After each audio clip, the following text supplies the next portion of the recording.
So get this, our guy gets backstabbed by his own sworn brother, all because he possessed an SSS plus rank talent. His power was a direct threat to the man's authority. In his final moments, all Yun-Che sees are flashes of him and Luo Wei, happy together back in the day. Brothers for life, what a joke. It was all just a damn lie. But Yun-Che never imagined that after a lifetime of legendary battles, he'd go out with such a pathetic death. But right at his lowest point, a notification appears. Yun-Che's hidden SSS rank skill, called Mirror World, has finally met the conditions for activation. According to the brief description, this is an ultimate skill, with the power to turn everything completely upside down. Yun-Che barely sees the words appear before him. Then everything blurs and he's falling into a bottomless abyss. 15 years later, by a river, a group of young thugs are ganged up bullying another kid. They've got the poor guy tied up tight, dangling him upside down before shoving his head into the river. Yeah, this is pure torture for the boy. But the little punks, they're having a blast, laughing their heads off completely, clueless to the fact that their fun could actually kill someone. Held underwater for so long, the young boy starts to suffocate. His mind descends into chaos. He's not just surrounded by water anymore, but by bitterness and despair. And right then, he seems to hear a voice screaming in his ear. Why is it always me? Why do you always treat me like this? And here's the sick part, watching him squirm just makes the bullies happier. They even plan to hold him under a little longer before pulling him up for another round of beatings. Just then, a timid-looking boy named Qiao Ji shows up behind them, his voice trembling as he speaks. Don't. If you keep this up, he's actually going to die. The leader of the thugs turns around, shooting him a look, sharp enough to cut steel. Then he just casually replies, if he dies, he dies. Just let him use a healing spell. Isn't he a chanter, even if he can only heal a tiny bit of health? With that, the bully walks over, slings an arm around his shoulder, and his voice drops into a threat. Next up is you. You're such a hypocrite. You're the one who led us to him. If he really dies, wouldn't that be your fault? Or maybe you want to end up just like him. He slams a fist into a nearby tree to prove his point. But right at this moment, something totally unexpected happens right there in the river where they're holding the unlucky kid's head down. Okay, a secret dungeon gate just appeared. And trust me, you and I are about to see this whole scene flip. So the whole gang immediately turns tail and runs. The timid kid, Qiaoji, instinctively starts to follow. But when he sees the other boys still trapped underwater, he hesitates. After a second of internal debate, he decides to run back. But just as monsters start pouring out, he realizes the rope is hopelessly stuck. He's totally panicking now. 1 second, 2 seconds, 3. Monsters are swarming out, more and more of them, and that rope shows no sign of coming loose.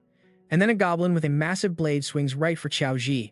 He thinks this is it, he's a dead man. But at that exact moment, the boy who was being drowned, who may or may not even be alive, suddenly springs up and starts fighting back against the monsters. He casts ice-piercing, gravity field, and attack skill, but somehow, it turns into a healing spell for the goblin. After the cast is complete, the enemy's health bar shoots right back to full.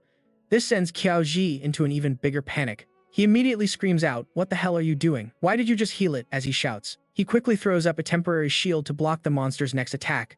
But if you look closely, the boy who was just being drowned is none other than Yun-Che. He looks like he just woke up staring at the chaos, then down at his hands. Did he just cast a spell? Yun-Che immediately pulls up his character information screen. On it are his basic stats. Yun-Che. Race human. Level 5. Class chanter. Maximum health 408 points. Current health 430. Mana 120. Stamina 8. Spirit 8. Strength 4. Defense 6, along with a whole list of other attributes. Yun-Che stares at his hands in confusion. This isn't his original body, is it? As far as he knows, everyone is bound to the system and gets their starting class the first time they enter a dungeon. That's something that can never be changed. After that, you can get stronger by clearing dungeons and obtaining new classes based on your abilities. But he had already reached the rank of a peak-level warrior, a top-tier warrior. And you and I are about to see Yun-Che remember how he got here in the first place. Betrayed by Luo Wei, his last hazy memory was of using a skill called Mirror World. After that, he was trapped inside it until he heard the dying screams of a boy who shared his exact same name. In other words, after being locked away for so long, Yun-Che was reborn by taking over this teenager's body. Now you and I know that sounds completely illogical, but you can't deny it's one hell of an exciting twist. Yun-Che silently thanked Luo Wei for showing his true colors so early, giving him the perfect chance for revenge. But it looks like there's a much more important problem to deal with first, because Yun-Che can hear Qiaoji's voice. He's screaming nonstop, "Yun-Che, all the monsters are drawn over here. You have to come help me. I can only handle 3 of them at best." Yun-Che calmly assesses the situation. This new body of his is still way too weak. Even against these small fry monsters, he's completely outmatched. With their speed, he doesn't even have a chance to escape. He quickly tries, cycling through this body's old skills, but none of them are usable. His Chanter job class is absolutely useless. All of his abilities are for support with no aspect that can even compare to other combat classes. That's exactly why the Chanter is the one class everyone kicks from their party right from the start. Yun-Che has no choice but to rely on his reflexes to dodge for now, but that's not a long-term plan. Once his stamina runs out, it's game over. He has to think of a way out of this predicament. Looks like this is the moment he has to rely on that hidden skill, Mirror World. But in his past life, he only activated it by accident on the verge of death. How to actually use it is still a mystery. Even so, Yun-Che decides to give it a shot. Unfortunately, his attempt is rejected because the conditions for using the skill aren't met. Yun-Che has no idea what conditions means. Is his current level too low, or does he need an actual mirror? Just like that lake from his past life, he tries again as a goblin lunges right for him. And coincidentally, there's a large puddle at his feet, but it still fails with a more specific reason, this time level insufficient. From this, Yun-Che can deduce that the skill known as Mirror World probably really does require a mirror to activate. But as for the insufficient level problem, there's no way he can solve that right now. He can only try switching his target. So instead of using Mirror World on the ferocious goblin, Yun-Che tries to affect its weapon. Still a failure. He stubbornly tries again on the goblin's cloth pants. Still no good. Seeing how useless Yun-Che is, the other teenager gets more and more agitated. He yells out, "Stop using those garbage support skills of yours. I'm about to be overwhelmed here." Yun-Che doesn't respond because he's still busy testing his skill on all sorts of different targets. Suddenly, among the mobs, another more terrifying creature appears. It's a level 11 super android, a demon born from the UNC, the battlefield resentment from 15 years ago. The moment he sees it, Qiaozi's face turns pale, and he stumbles backward. An elite monster of this caliber would require at least a level 10 player to deal with. And it didn't stop there. After the super android, waves of other monsters appeared, each one more terrifying than the last. In the blink of an eye, a massive, horrifying army of monsters stands before them. They don't even have to do anything, just looking at them from afar is enough to scare a person to death. But Yun-Che seems completely unconcerned about any of that. The only thing he's focused on is that Mirror World failed on a simple roadside rock. Utterly disappointed, Yun-Che decides to try the skill one last time on Qiaozi's shield, and the result is a completely different notification. Now, pay close attention here. The message reads, "Operation failed. Cannot reverse another person's skill." A sly grin immediately spreads across Yun-Che's face. If he can't use this skill on others, that means he can use it on himself, right? Thinking this, Yun-Che immediately uses Mirror World on his own skills. And this time, it's a massive success. The Controlling Vine skill is reversed, becoming Chaotic Thorns with a surprisingly huge amount of damage. At this sudden change from Yun-Che, Qiaozi can only stare his jaw on the floor. But he's not exactly free to ask how he did it. And as for Yun-Che, after finally understanding the effect of Mirror World, he feels incredibly satisfied. For example, the Controlling Vine skill originally just shot out a single vine at an enemy unit, trapping them in place. But after being reversed, the skill can now fire thorns that inflict a chaos status on any unit it hits. Under this effect, they'll randomly attack other units. Trust me, you're about to see a useless skill become absolutely broken. This gets Yun-Che seriously excited. What kind of effects would he get if he reversed all of his other skills? The Mirror World ability is definitely living up to its SSS rank, not just reversing skill effects. It's clearly buffing them in every other way too. The original skill had a pathetically low success rate, and even when it worked, the vines only held for a max of 2 seconds. Absolutely nothing like what he can do now. Next up, Yun-Che decides to reverse his basic Blade of Attack skill. Originally, this skill just boosted a single unit's attack by 5%, and the effect ended after they spend any mana. After the reversal, it becomes the Blade of Mana Siphon with a duration of 60 seconds. For every single point of mana he spends, it adds another 10% to his own attack power. Heh. Yun-Che can't help but grin. A 10% attack boost per point of mana spent. That effect is completely insane.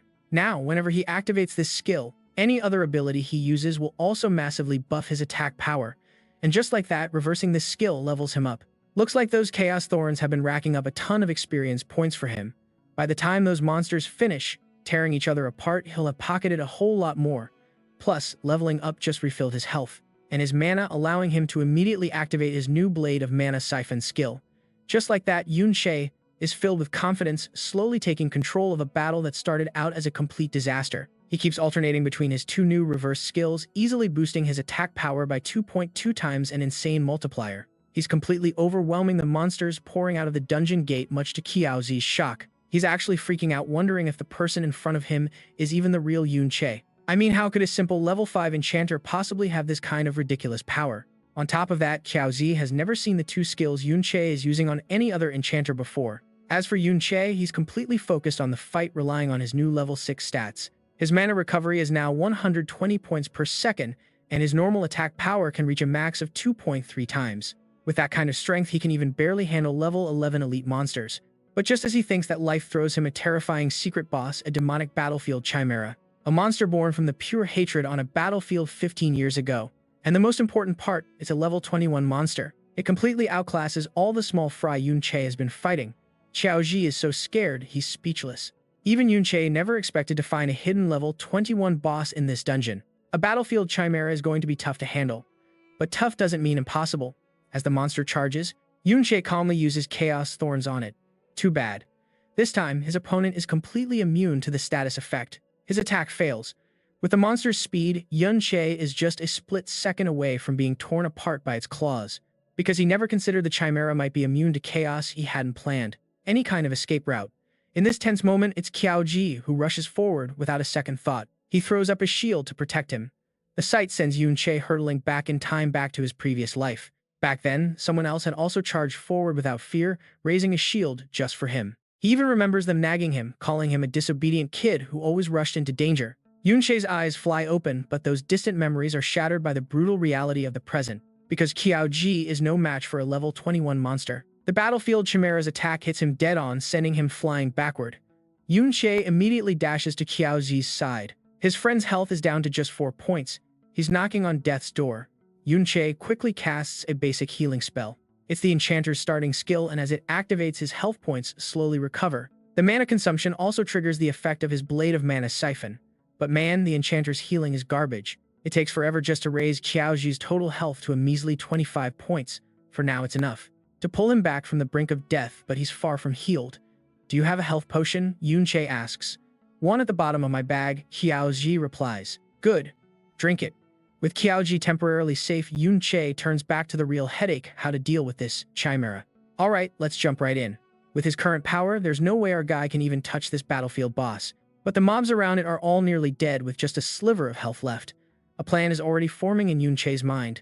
He tells Qiaoji to hang on just a little longer, promising to wipe out all these monsters in no time. With that, Yun-Che grips his weapon and shoots toward the monsters like an arrow, this time using his combat experience from his past life. As a former soldier, his movements are precise and the hissing blade's effect is still active. Yun-Che focuses on the low-health mobs, taking them down one by one. And before long, he levels up. His mana and health points are instantly restored. Yun-Che calculates that to beat the boss, he'll need to boost his attack power by 400%, plus the hissing blade effect only lasts for 1 minute. So here's the insane part of the plan. He needs to use Chaotic Thorns 40 times in 50 seconds and reach at least level 10. So while dodging the chimera, he's relentlessly farming the weaker monsters, like a tireless killing machine right before Qiaoji's shocked eyes. His level just keeps climbing, again and again until he finally hits level 12. By now, the hissing blade's effect has stacked his attack power up to 510%. Time remaining, just seconds. This is it. The perfect chance to land a decisive blow on that level 21 boss. Yun-Che times it perfectly. Just as the chimera charges at him, he swings his blade ready to carve it up. Even though Yun-Che's current body is weak, his past life combat experience combined with the smart use of his 2 new skills makes all the difference. The plan works. The massive level 21 hidden boss is shredded into pieces by the much smaller Yun-Che. He lands gracefully in front of Qiaoji, the battle won. After that stunning performance, Qiaoji's eyes are still wide with disbelief. It feels like he's dreaming. Yun-Che, a level 5 spellcaster, just solo cleared an entire newly opened hidden dungeon. And after that impressive clear, Yun-Che levels up again, hitting level 15 because he took down the hidden boss. The dungeon conquest is a perfect success. It takes Qiaoji a long moment to get to his feet and stumble over to Yun-Che, asking doubtfully, "Are you really Yun-Che? How did you suddenly get so strong?" Yun-Che just stares at him for a moment. Then he remembers the face of the man who shielded him in his past life, the one he was just reminded of. A question pops into his head. He immediately asks, "Qiaoji, what's your relationship with Qiao An?" Qiaoji's jaw drops in shock. He asks back, "How do you know my great-great-grandfather's nickname?" Okay, this is where the story gets personal. It's Yun-Che's turn to be stunned. He never expected to meet the descendant of Qiao and his old comrade from his past life. Just thinking of his friend's face makes Yun-Che's eyes sting. He thought everyone he ever knew had been killed by Liu Wei. He opens his mouth to ask more about Qiao An, but Qiaoji cuts him off. There's no need to talk about him right now. If you don't want to answer my question, you don't have to change the subject. There's no need to insult me like that. As he says this, Qiaoji looks genuinely hurt, and Yun-Che has no idea why his question would be taken as an insult. Xiao Ji clutches his injured arm, his voice growing heavier. I don't know why, but have you been hiding your true strength this whole time? Well, we should head back to school. Tomorrow, the school's holding a trip to the Modern History Museum. If we skip it, we'll get noticed. Yunche clenches his fists, trying to control his emotions. He knows better than anyone that he's completely different from the original Yunche. Xiao Ji's confused reaction is proof of that, but now isn't the time to reveal his identity. So he shouldn't ask Xiao Ji any more strange questions like about Xiao An. He doesn't want to raise any more suspicion. Besides, Xiao Ji just mentioned that tomorrow they're going to the Modern History Museum. And trust me, you're going to want to see what happens next. Yunche suspects it might hold clues about the world after his death in his previous life. It's definitely worth checking out. The next morning on the bus to the museum, Yunche and Xiao Ji sit together, but neither says a word, each lost in their own thoughts. Many years have passed since Yunche died. The world has changed a lot. For example, humans can now use items from dungeons to power vehicles, and there are so many other things that Yunche has never seen before. Some things he recognizes from inside dungeons, but logically speaking. Alright, so there's one major rule in this world: only items dropped by monsters can actually be taken out of a dungeon. Remembering yesterday's chaos, Yunche opens his inventory and equips the epic level Chimera Bone Ring for himself. On top of that, he also scored a skill book called Herculean Physique, both gear and skills. These kinds of items can be brought out of a dungeon simply by storing them in your inventory. They can even be bought and sold in the real world, but anything else belonging to the dungeon can't be stored. That stuff all disappears once the final boss is defeated, a fact that gets Yunche thinking even harder. He can't help but wonder what exactly happened after he died in his previous life. As he's lost in thought, the bus pulls up to the Museum of Modern History. The other students are hyped, but his mood completely sinks, because right there in the middle of the museum courtyard, Yunche sees a massive towering statue. And that face, even if it's not 100% identical, you and I know exactly who that is. It's Luo Wei.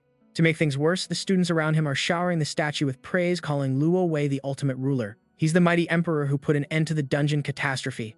But the nightmare doesn't stop there. Their tour guide starts explaining that the very museum they're standing in was the battlefield for a famous rebellion 55 years ago, back when the kingdom was overrun by dungeons. An especially terrifying SSS-Rank dungeon had appeared, plunging everyone into absolute fear.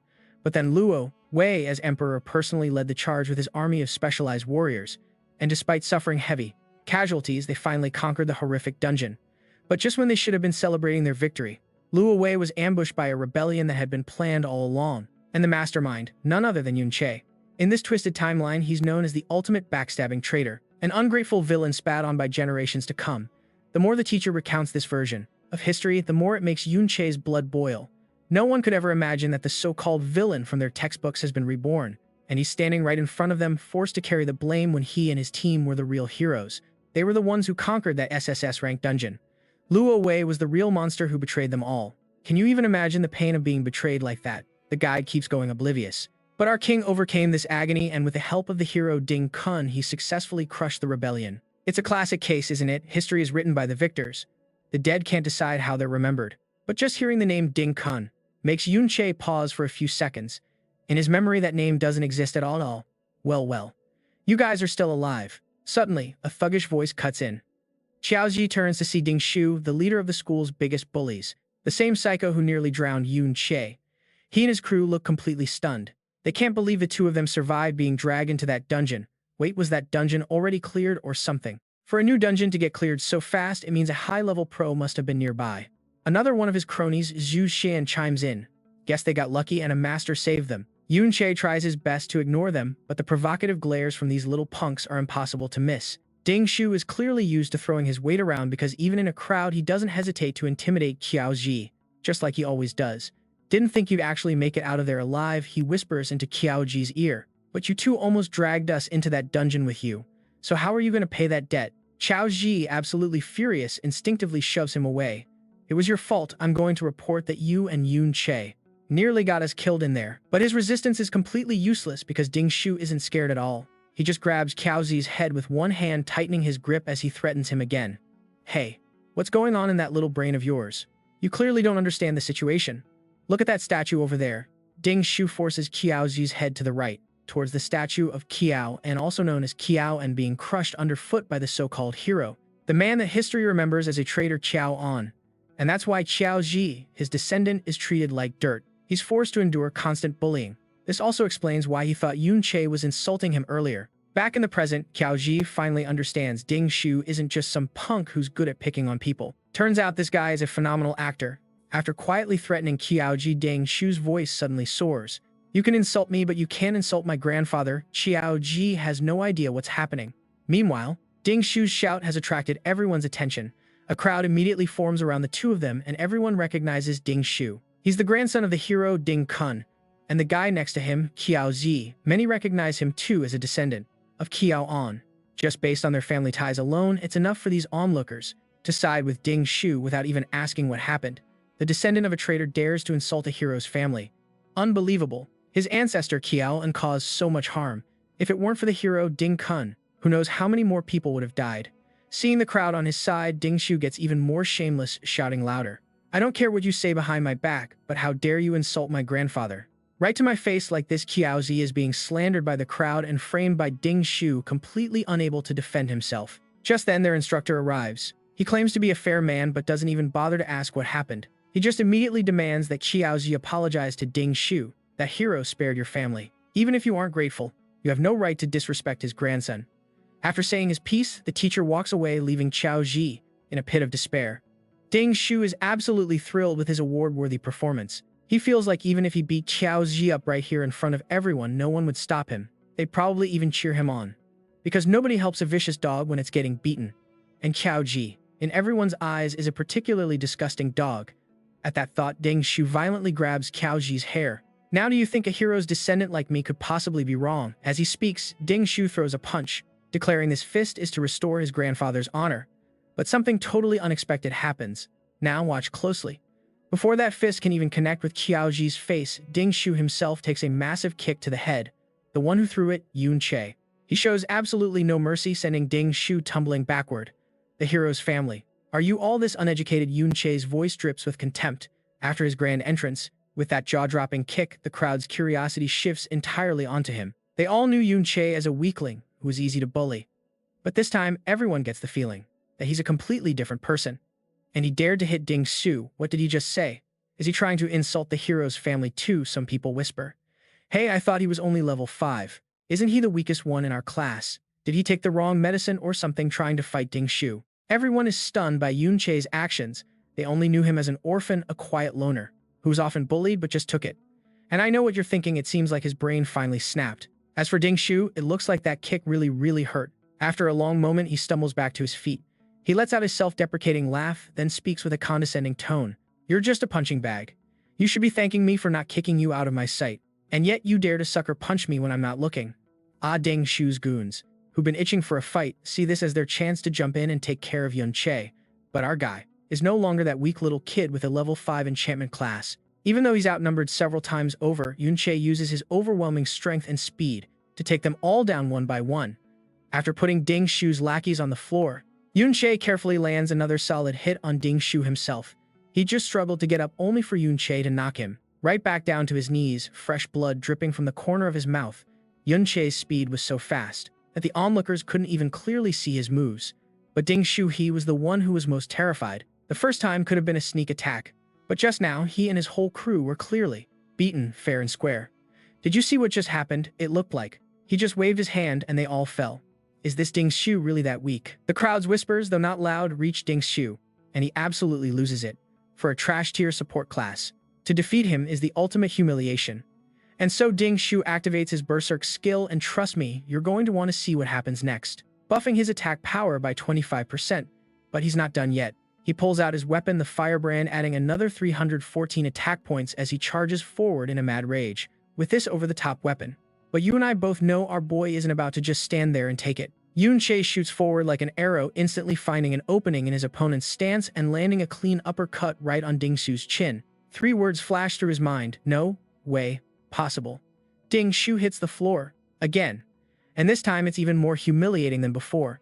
The museum's security guards finally rush in because of the noise, only to find Ding Shu out cold on the ground with a crowd of students absolutely terrified of Yun Che. Everyone said he was just a level 5 spellcaster, but based on the beatdown they just witnessed, that just doesn't add up. People start wondering if Yun Che has been hiding his true strength all this time. You know the trope, playing the pig to hunt the tiger? No fighting in the museum. What if something gets damaged? Why aren't you controlling your students? The guard screams. That's when the instructor finally rushes over. He waves a hand telling Yun Che to back off. Insulting a hero wasn't enough. Now you've knocked out his descendant. Have you no shame? He shouts angrily, striding forward. He even pulls out his own weapon, but even against a teacher, Yun Che doesn't even flinch. The chimera bone ring on his hand flashes and wait for it. Yun Che instantly shatters the teacher's weapon. The crowd is hit with another wave of shock. No one thought he could go this far. Let's forget about who's shameless for a second. You call yourself fair teacher, but it seems you only listen to Ding Shu's one-sided story. You're just trying to suck up to his family, aren't you? Yun Che's accusation lands a direct hit. The instructor is flustered but still tries to argue, claiming he has no personal bias while he keeps glancing at the ring on Yun Che's hand, wondering what kind of legendary item it could possibly be. To think it could block his weapon so easily. What's with that look? You're not that kind of person, are you, teacher? Yun Che keeps the verbal pressure on. Of course not. I'll investigate what started this conflict thoroughly. Unable to touch Yun Che, the instructor can only back down, looking for an easy way out of this whole mess. He's secretly thinking Yun Che must have powerful backing. How else could he get such a ridiculously strong item? Only Yun Che knows the truth that single block just caused 37% damage to his Chimera Bone Ring. Even though it's an epic grade item, it's still just loot dropped from a level 21 boss. Using it against a level 35 teacher was a huge gamble, but intimidating him like that was a pretty good result. And let's be real, after all that he's just done here. He grabs Qiaoji and walks out, leaving everyone buzzing in complete disbelief. He managed to block a teacher's attack. That's not something any ordinary student should be able to do. After Yun Che is gone, the crowd finally turns its attention back to Ding Shu, who's still unconscious on the floor. They rush to cast healing spells on him. Outside, Yun Che's mood is terrible. Yesterday, he still held out hope that his Qiaolan might be alive. But just as he feared, there were no survivors. His Qiaolan was crushed under the heel of that so-called hero Ding Kun and died a miserable death. After everything that just went down, Qiaoji's attitude towards Yun Che has completely shifted. His distance, fear, and suspicion have all melted away, replaced by pure, undisguised admiration. And Yun Che notices. He figures if he asks Qiaoji anything now, the kid will answer without a second of hesitation. So he clears his throat and casually asks, "To be honest, my history is a little rusty. Could you tell me the specific achievements of that so-called hero Ding Kun? I'd like to hear the details." Just as he predicted, Qiaoji starts talking a mile a minute. He admits he doesn't remember every detail, but he knows Ding Kun somehow knew about the villain Yun Che's master plan ahead of time and secretly set up an ambush in a secret realm. An SSS-Rank 1 at that, to provide backup for Luo Wei. That's how they stopped the entire rebellion. Hearing ambush in the secret realm, something clicks. Now stick with me, this is where the truth comes out. In that final battle, he and his teammates were ambushed. The cost, every single one of Yun Che's comrades was wiped out. He was the only one left to clear the secret realm, but in the end, he was tragically killed by Luo Wei. Qiaoji continues his tale. Alright, let's talk about Ding Kun.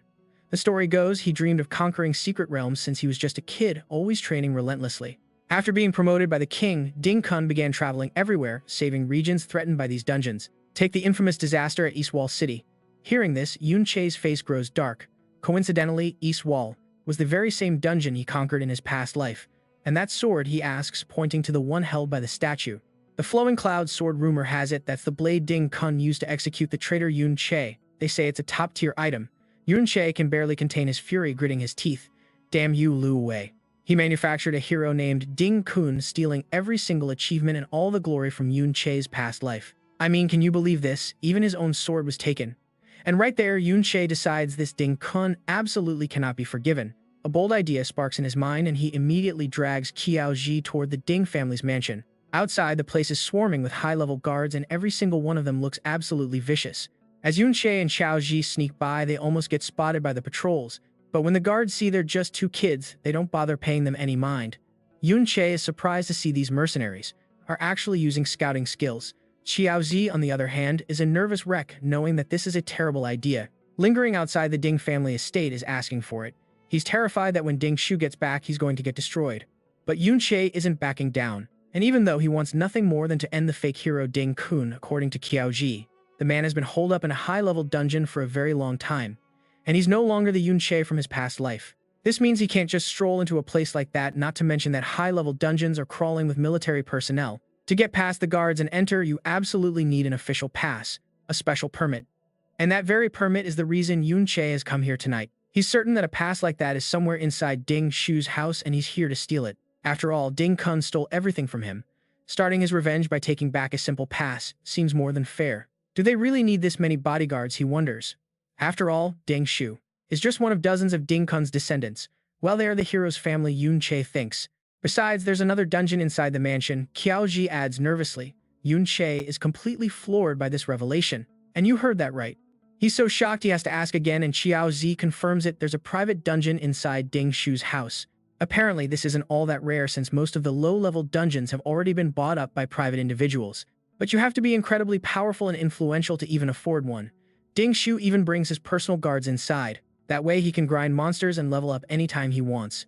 Meanwhile, for normal students like them, they can only cram into the school's crowded dungeon where even if they find a monster, there's a good chance it'll get stolen right from under them.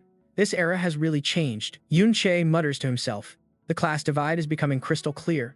The more power you have, the higher your level gets, Qiao Ji explains. Most normal people graduate high school somewhere between level 15 and 20. And after school with no access to dungeons, many of them are simply stuck at that level for the rest of their lives. But if you can land a job related to a dungeon like a miner or a ranger in a national one, you might reach level 30 or higher by the time you're middle-aged. As for Ding Shu's guards, since they can enter his private dungeon, their levels are estimated to be around 30.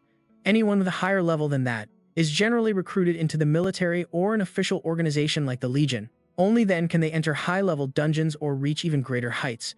All in all, if Yun Che wants to get stronger, that dungeon pass is absolutely non-negotiable. That's why even as Qiao Zi desperately begs him to turn back and not mess with the Ding family, he is dead set on stealing that item tonight. With Yun Che's current strength taking down the fake hero, Ding Kun is a long shot, let alone dealing with the powerful elites surrounding King Luo Wei. Scouting skills are typically learned around level 30, and they're usually small-scale abilities like Eagle, Eye Enhance Hearing, or Summon Spirit Mouse. But none of those are enough to cover this entire mansion complex 24/7. And you and I both know this isn't a high-stakes dungeon, so the guards are going to be lazy. This meant Yun Che had more than enough power to get in alone, so without even waiting for Qiao Ji, he suddenly vaults to the top floor. For him, this is easier than scouting the blind spots in a high-level dungeon. In his past life, infiltrating this villa would have been a walk in the park. After all, this place is its own private instance. If someone offs you in here, no one on the outside will ever know. Why are we taking this kind of risk? Qiao Zi keeps trying to back out, but Yun Che just grabs him by the collar. Don't you want to change your life? Yun Che suddenly asks. Qiao Zi turns away, avoiding his intense, fiery gaze. He stammers, "Of course I do. But only if I can get into a guild first. And if I get into a guild, can I really change my life?" Yun Che cuts him off. "You're the grandson of the traitor Qiao An. You really think that's possible? Your destiny can only be changed by what you do right now."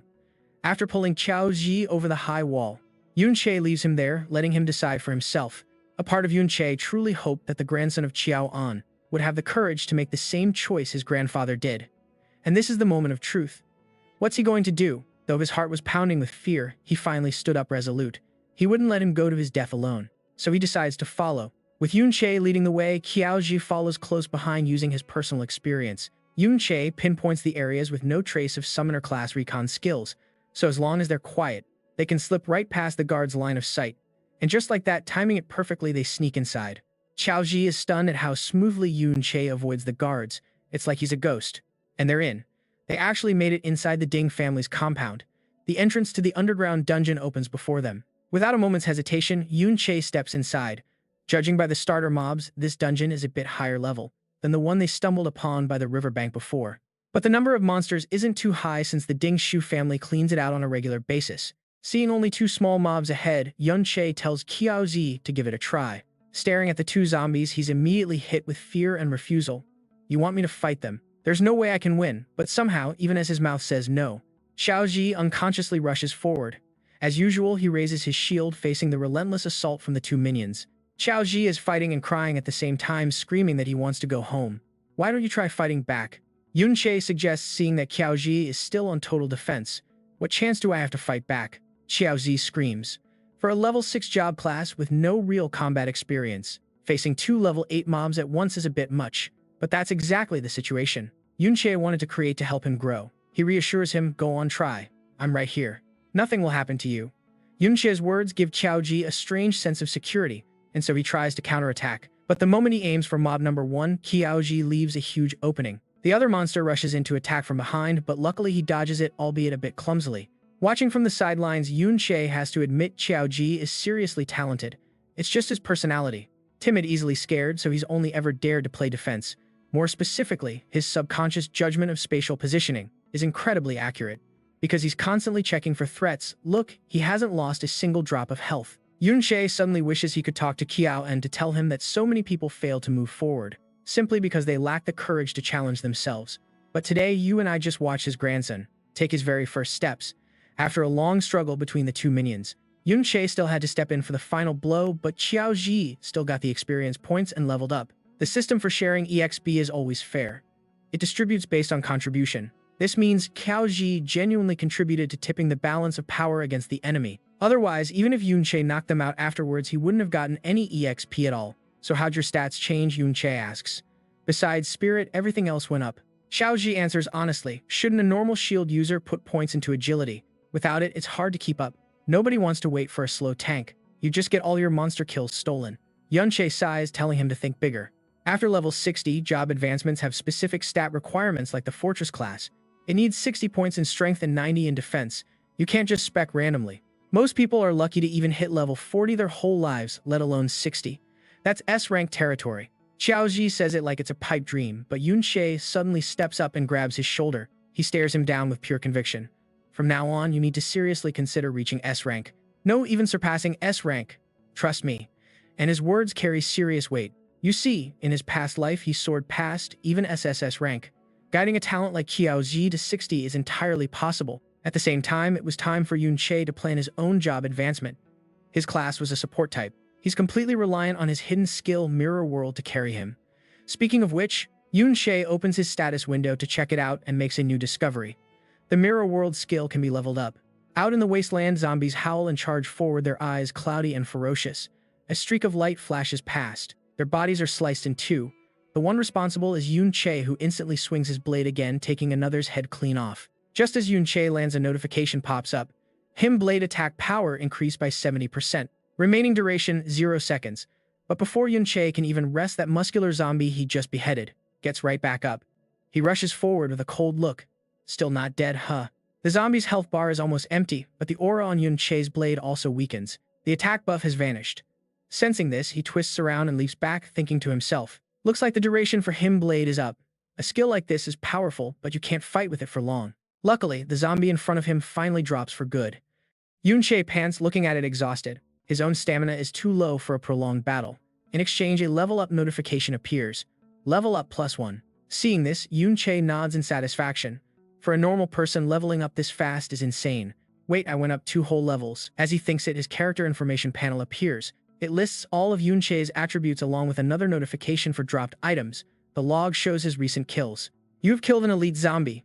You have killed an elite zombie. You have received a shadow-type monster soul. Now, here's where it gets wild. It's converted into Mirror World element. Mirror World skill gains 2,000 experience points. Yunche is stunned looking at the notification. Killing these monsters also builds experience for his Mirror World skill. After a moment, he finally clicks the claim item text. Just then, he hears a noise from behind. He whips around on high alert. Yunche then leaps onto a nearby high rock, his movements swift and traceless. From his perch, Yunche watches a group of soldiers pass by. He's surprised. The Ding family's patrol teams are getting bigger and bigger. He sits down wondering, did they already find out someone snuck in? Seeing him lost in thought, a worried Xiaoji speaks up.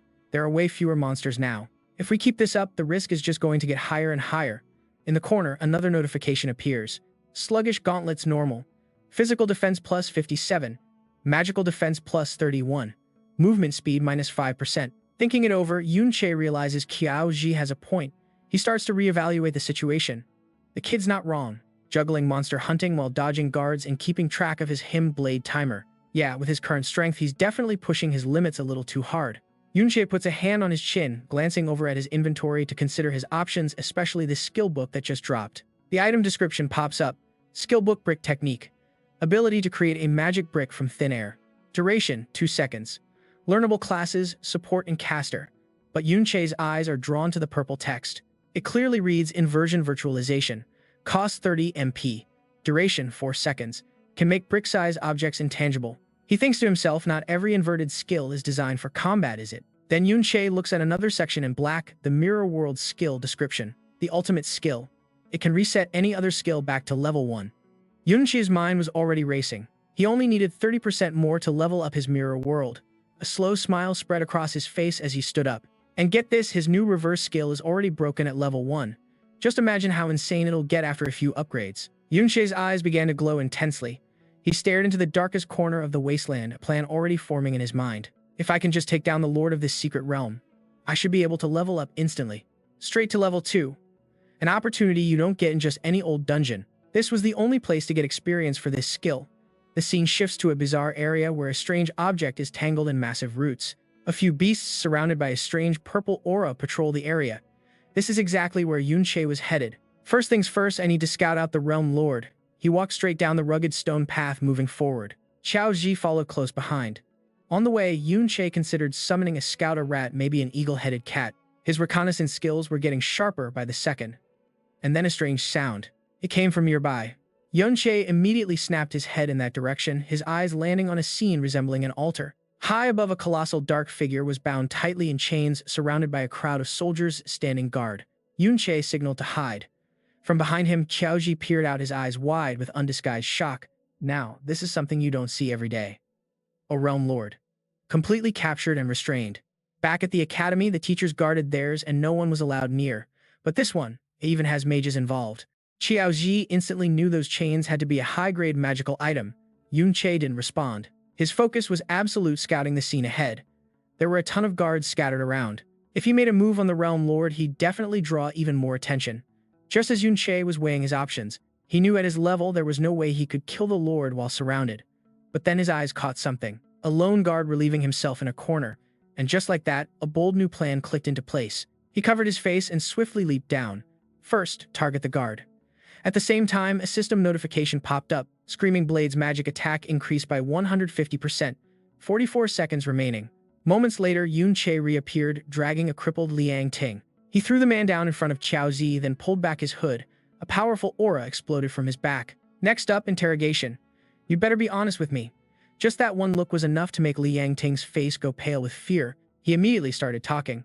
Don't hurt me. Whatever you want to know, just ask. I'll tell you everything. The Ding family doesn't pay me enough to die for them. Facing a guy who spilled his guts before the interrogation even started. And you know what, Yunche was actually speechless for a second. But hey, this just makes things easier, right? Might as well get straight to the point. And under his questioning, Liang Ting spilled everything about the Hero Realm Pass. Master Tai's room is full of them, they're not rare at all. The reason he was so forthcoming was simple. His simple brain just assumed Yunche must be a massive fan of old Master Tai to be this worked up. But Yunche's expression only darkened. Seeing this, Liang Ting panicked. It's true, I've seen it myself several times. The pass is from Master Tai's study. Right now, he's out with the captain of the guard. Turns out, Qiao Ji had already tried that route but was blocked. That's when Liang Ting added another detail. But it's just a temporary pass with no personal information registered. If you don't have an escort, you'll definitely be interrogated. After a moment's thought, Yunche decisively grabbed the man's armor, his voice turning cold. You don't need to worry about that. With a deathly cold stare, he barked an order at Liang Ting. First, take everything out of your system inventory. Sometime later, Yunche grabbed Liang Ting by the collar. The man, now completely stripped of his armor, was dragged through a portal. They emerged. Outside the secret realm, right inside the Ding family's main courtyard. As they walked, Yunche pressed him. That incantation skill book. Was that really the only one you had? Dressed in nothing but thin underclothes, the man pleaded his case. I swear I don't have any more, afraid. Yunche didn't believe him. Liang Ting explained that the Ding family was incredibly stingy. Basically, any item that drops in the secret realm has to be handed over. We only get a tiny fraction of the scraps. All the good stuff is kept inside the main house. And even though he only got one book, Yunche still acquired a new skill. Acquired Light of Absolution. A permanent passive skill that activates for 10 seconds after receiving any healing. A 3% non-stackable defense buff.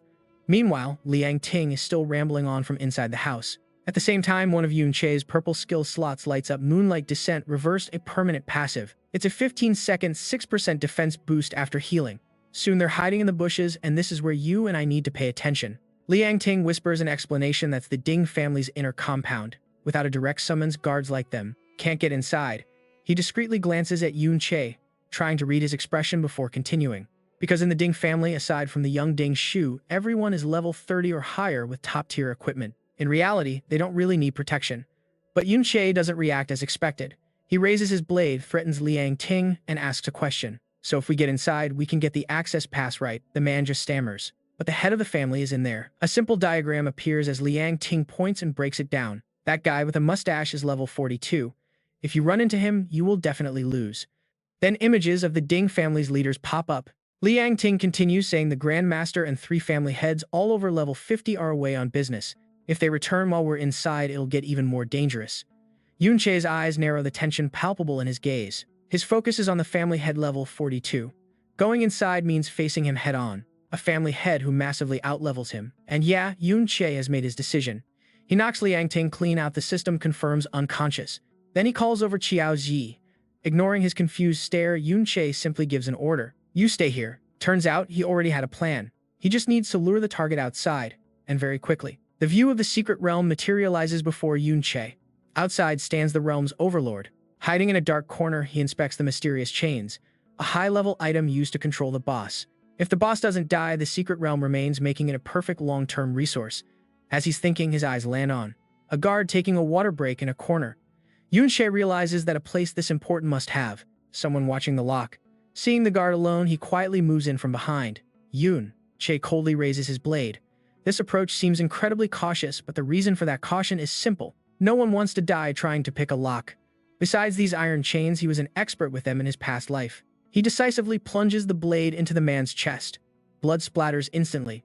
The guards outside immediately sense something is wrong. They look around in a panic. What's going on? By now, Yun Che is trapped by the chains. Now watch this. He has to lure the family head outside. The item's stats appear. Dueling chains, level 60. Attack plus 2,768. Defense plus 1,275. Yun Che is satisfied.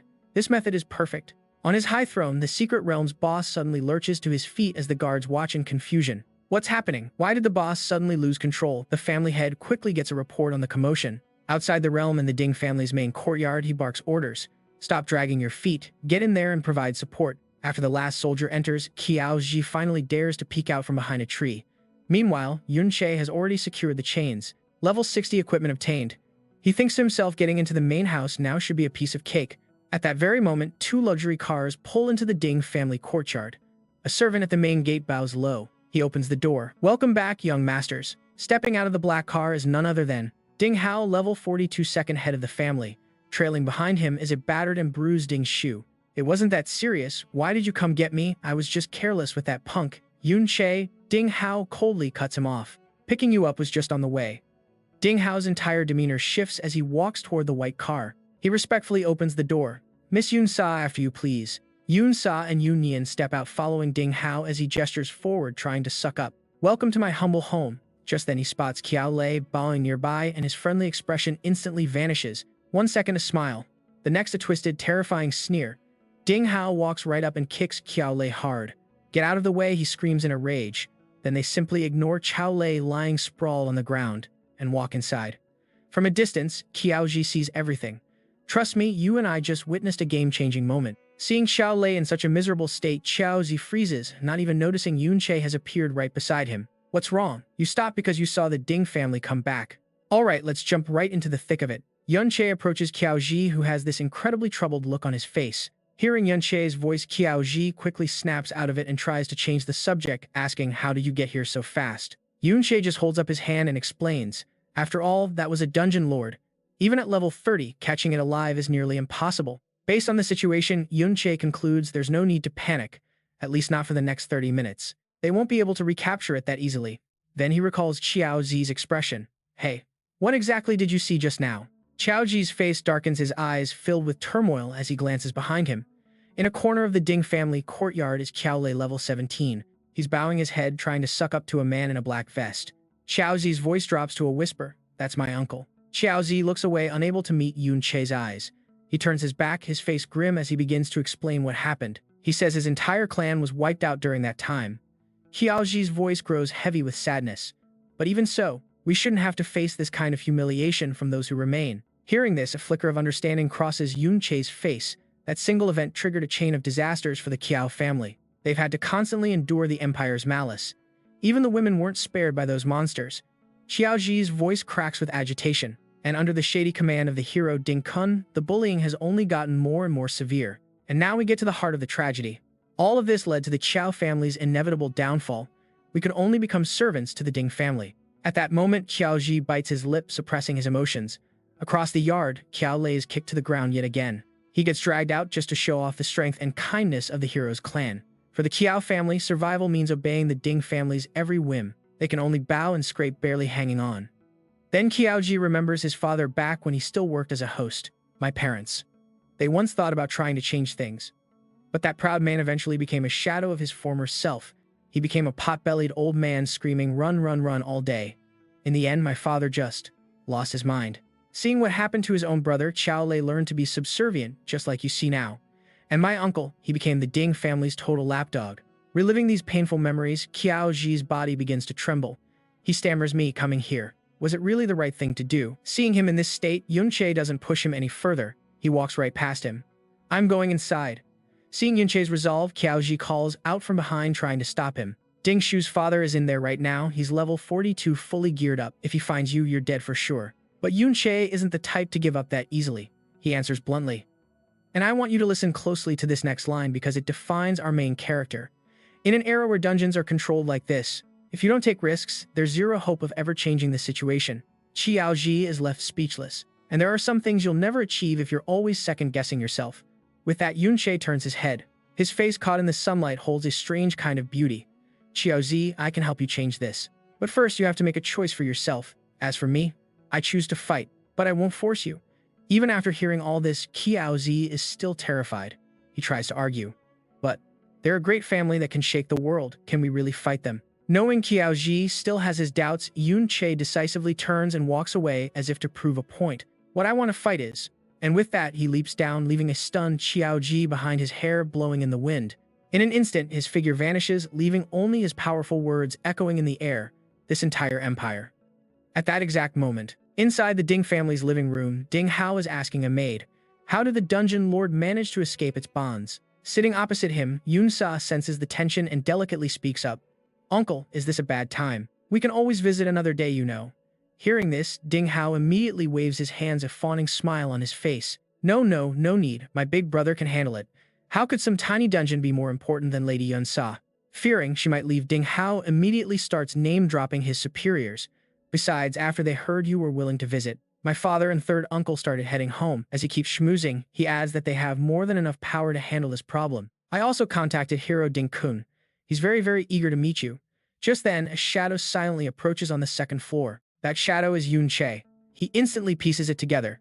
Hero Ding Kun is actually Hero Ding Kun. Yunche's mind flashes back to seeing Qiao Zi get blocked at the dungeon entrance. "I remember to enter a hero's dungeon. You need a pass and a guide." And right at that moment, you and I can see the gears turning in his head as his eyes land on Yun Sa. "Okay, let's jump right in." Our boy Yunche is sizing someone up, noting that based on their treatment, this person is a big deal. He then makes an interesting discovery. This Yun Sa shares the same last name as him. What a coincidence. Having gathered enough information, Yunche quietly gets up. The priority right now is the travel permit. But just as he's feeling confident in his stealth, Yun Yin down below has already detected movement. Down a long hallway, two maids are chatting as they walk, and he waits for them to pass. Yunche slips out from his hiding spot, and in a flash, he's found the room he was looking for. It looks like the Ding family's study, filled with tall bookshelves, all neatly organized. Meanwhile, in the main courtyard, the head of the Ding family has returned with his soldiers. They finally managed to contain the master of the secret realm. Outside, he casually shoves his hands in his pockets. As he walks, he mentions it was clearly released on purpose, but they couldn't find the culprit. This is Ding Yi, level 42, head of the Ding family. He says no one would take such a huge risk just for some high-level gear. And just like that, everything changes. Ding Yi gives a chilling order to his soldiers. "First, surround the house." His eyes gleam with the authority of a clan leader, carefully calculating his next move. That young lady is an honored guest. He thinks so they can't afford to disturb her for any reason. Yunche is still tearing the study apart. Frustrated, he mutters, "It's not here. They said there would be a ton of them." In a moment of desperation, Yunche glances at his hand as a notification pops up. "You have used the skill, Dematerialization Art." He points at the lock on a drawer, and it glows. That's the Dematerialization Art in action. It can make any object the size of a brick intangible for a whole 4 seconds. Yunche yanks it open, only to find a few old books. Diaries, maybe, he wonders. He casually picks up a yellow book, his eyes lighting up. Turns out the old books on top were just a disguise. To hide the skill books underneath, Yunche can't believe his luck. They're all skill books, and high-quality ones at that. A stat window appears. Skill book, Light of Deceleration. Description: slows down enemy units 20% in a 20-meter radius. Learnable by priests and support mages. Outside, back in the courtyard, a massive number of soldiers following Ding Yi's orders have already formed a perimeter around the mansion. This bizarre scene makes Qiaoji hiding behind a tree wonder, why are all the guards running this way? Don't tell me they found us. As the realization hits, his eyes fill with pure panic. It's just too dangerous. More and more guards are showing up. If Yunche doesn't get out now, he won't have a chance. Remembering what happened to his father and uncle, Qiaoji breaks out in a cold sweat. If they find him, it'll just give them another excuse. His mind flashes back to that day his mother tried to escape with him. His father's frantic voice screaming over and over again, "Run, run, run, run." Qiaoji's fist tightens. Now, you and I both know what he's thinking, just leave quietly and save himself. But right as he's about to bail, Yunche's words from earlier echo in his ears. I can help you change, but first, you have to make the choice for yourself. That's it. Qiaoji rips off his mask and lets out a massive shout, his decision made. The noise immediately draws the attention of a nearby patrol. They call for backup and start chasing Qiaoji. Yunche, I'll lead them away. Just don't get caught. Meanwhile, Yunche himself has just smashed through a glass window. He smiles, looking down. So you finally conquered your fear and chose to fight, huh? Launching himself into the air, Yunche soars like an arrow, shouting to get every soldier's attention. I have the chains and the skill books. Come and get them if you think you can. Seeing him, the guards immediately switch targets. After him, Yunche's skill slot lights up, Light of Deceleration. Cost 50 MP. Duration 60 seconds. This slows all enemies within a 20-meter radius by 20%, letting him move freely without getting caught. A moment later, Yunche activates Light of Acceleration. Cost 50 MP. Duration 60 seconds. It boosts allied units within 30 meters by 30%. But Dingy quickly realizes something is wrong with this escape, and that's when it hits him. The horrifying truth. He panics. Squad 2, Squad 3 fall back. Protect the Secret Realm's master. He isn't running away, he's heading towards the Secret Realm. Qiaoji stops in his tracks, staring after Yunche, totally confused. Why would he lead everyone right back where they started? Trust me, you and I are about to see our guy's master plan unfold. He'd lured all the guards away, meaning the Secret Zone's boss was probably already taken down. And just as he predicted, the entrance is totally empty. Yunche charges right inside. His theory. If the boss was taken down, it must have been a massive fight, which means the boss's health is at its absolute lowest point right now. Suddenly, a system window pops up. Mirror World. An ultimate skill that can reverse anything. Skill, level 1. His morale spikes. He's confident. If he kills the boss, that new Mirror World skill gets an immediate upgrade. Meanwhile, in the Ding family's guest room, the air is strangely silent as Yun Sa elegantly lifts her cup. She subtly reminds Ding how. The commotion outside sounds pretty serious. Uncle, you don't have to stay here for my sake. Ding Hao just waves it off, his eyes fill with sly calculation. It's nothing, just a petty thief. My older brother is dealing with it, everything will be fine. But he has no idea about the chaos outside where Ding Yi is shoving his way through. Get out of my way. You're all too slow, charge straight for the boss. He's in such a rush, he just barrels forward himself.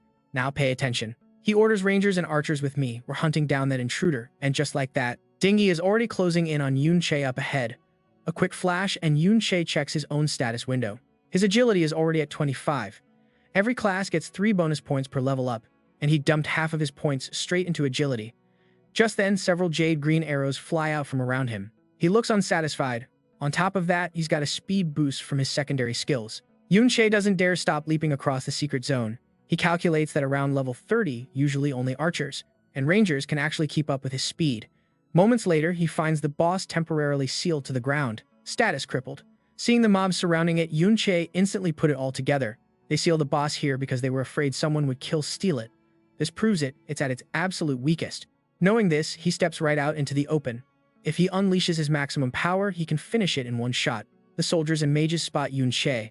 He's here, get in formation. Immediately, they assemble in perfect order right in front of him. First, the tank line. In the middle, the mages. And in the back, the archers. But Yunche doesn't even flinch. Okay, you're gonna want to see this.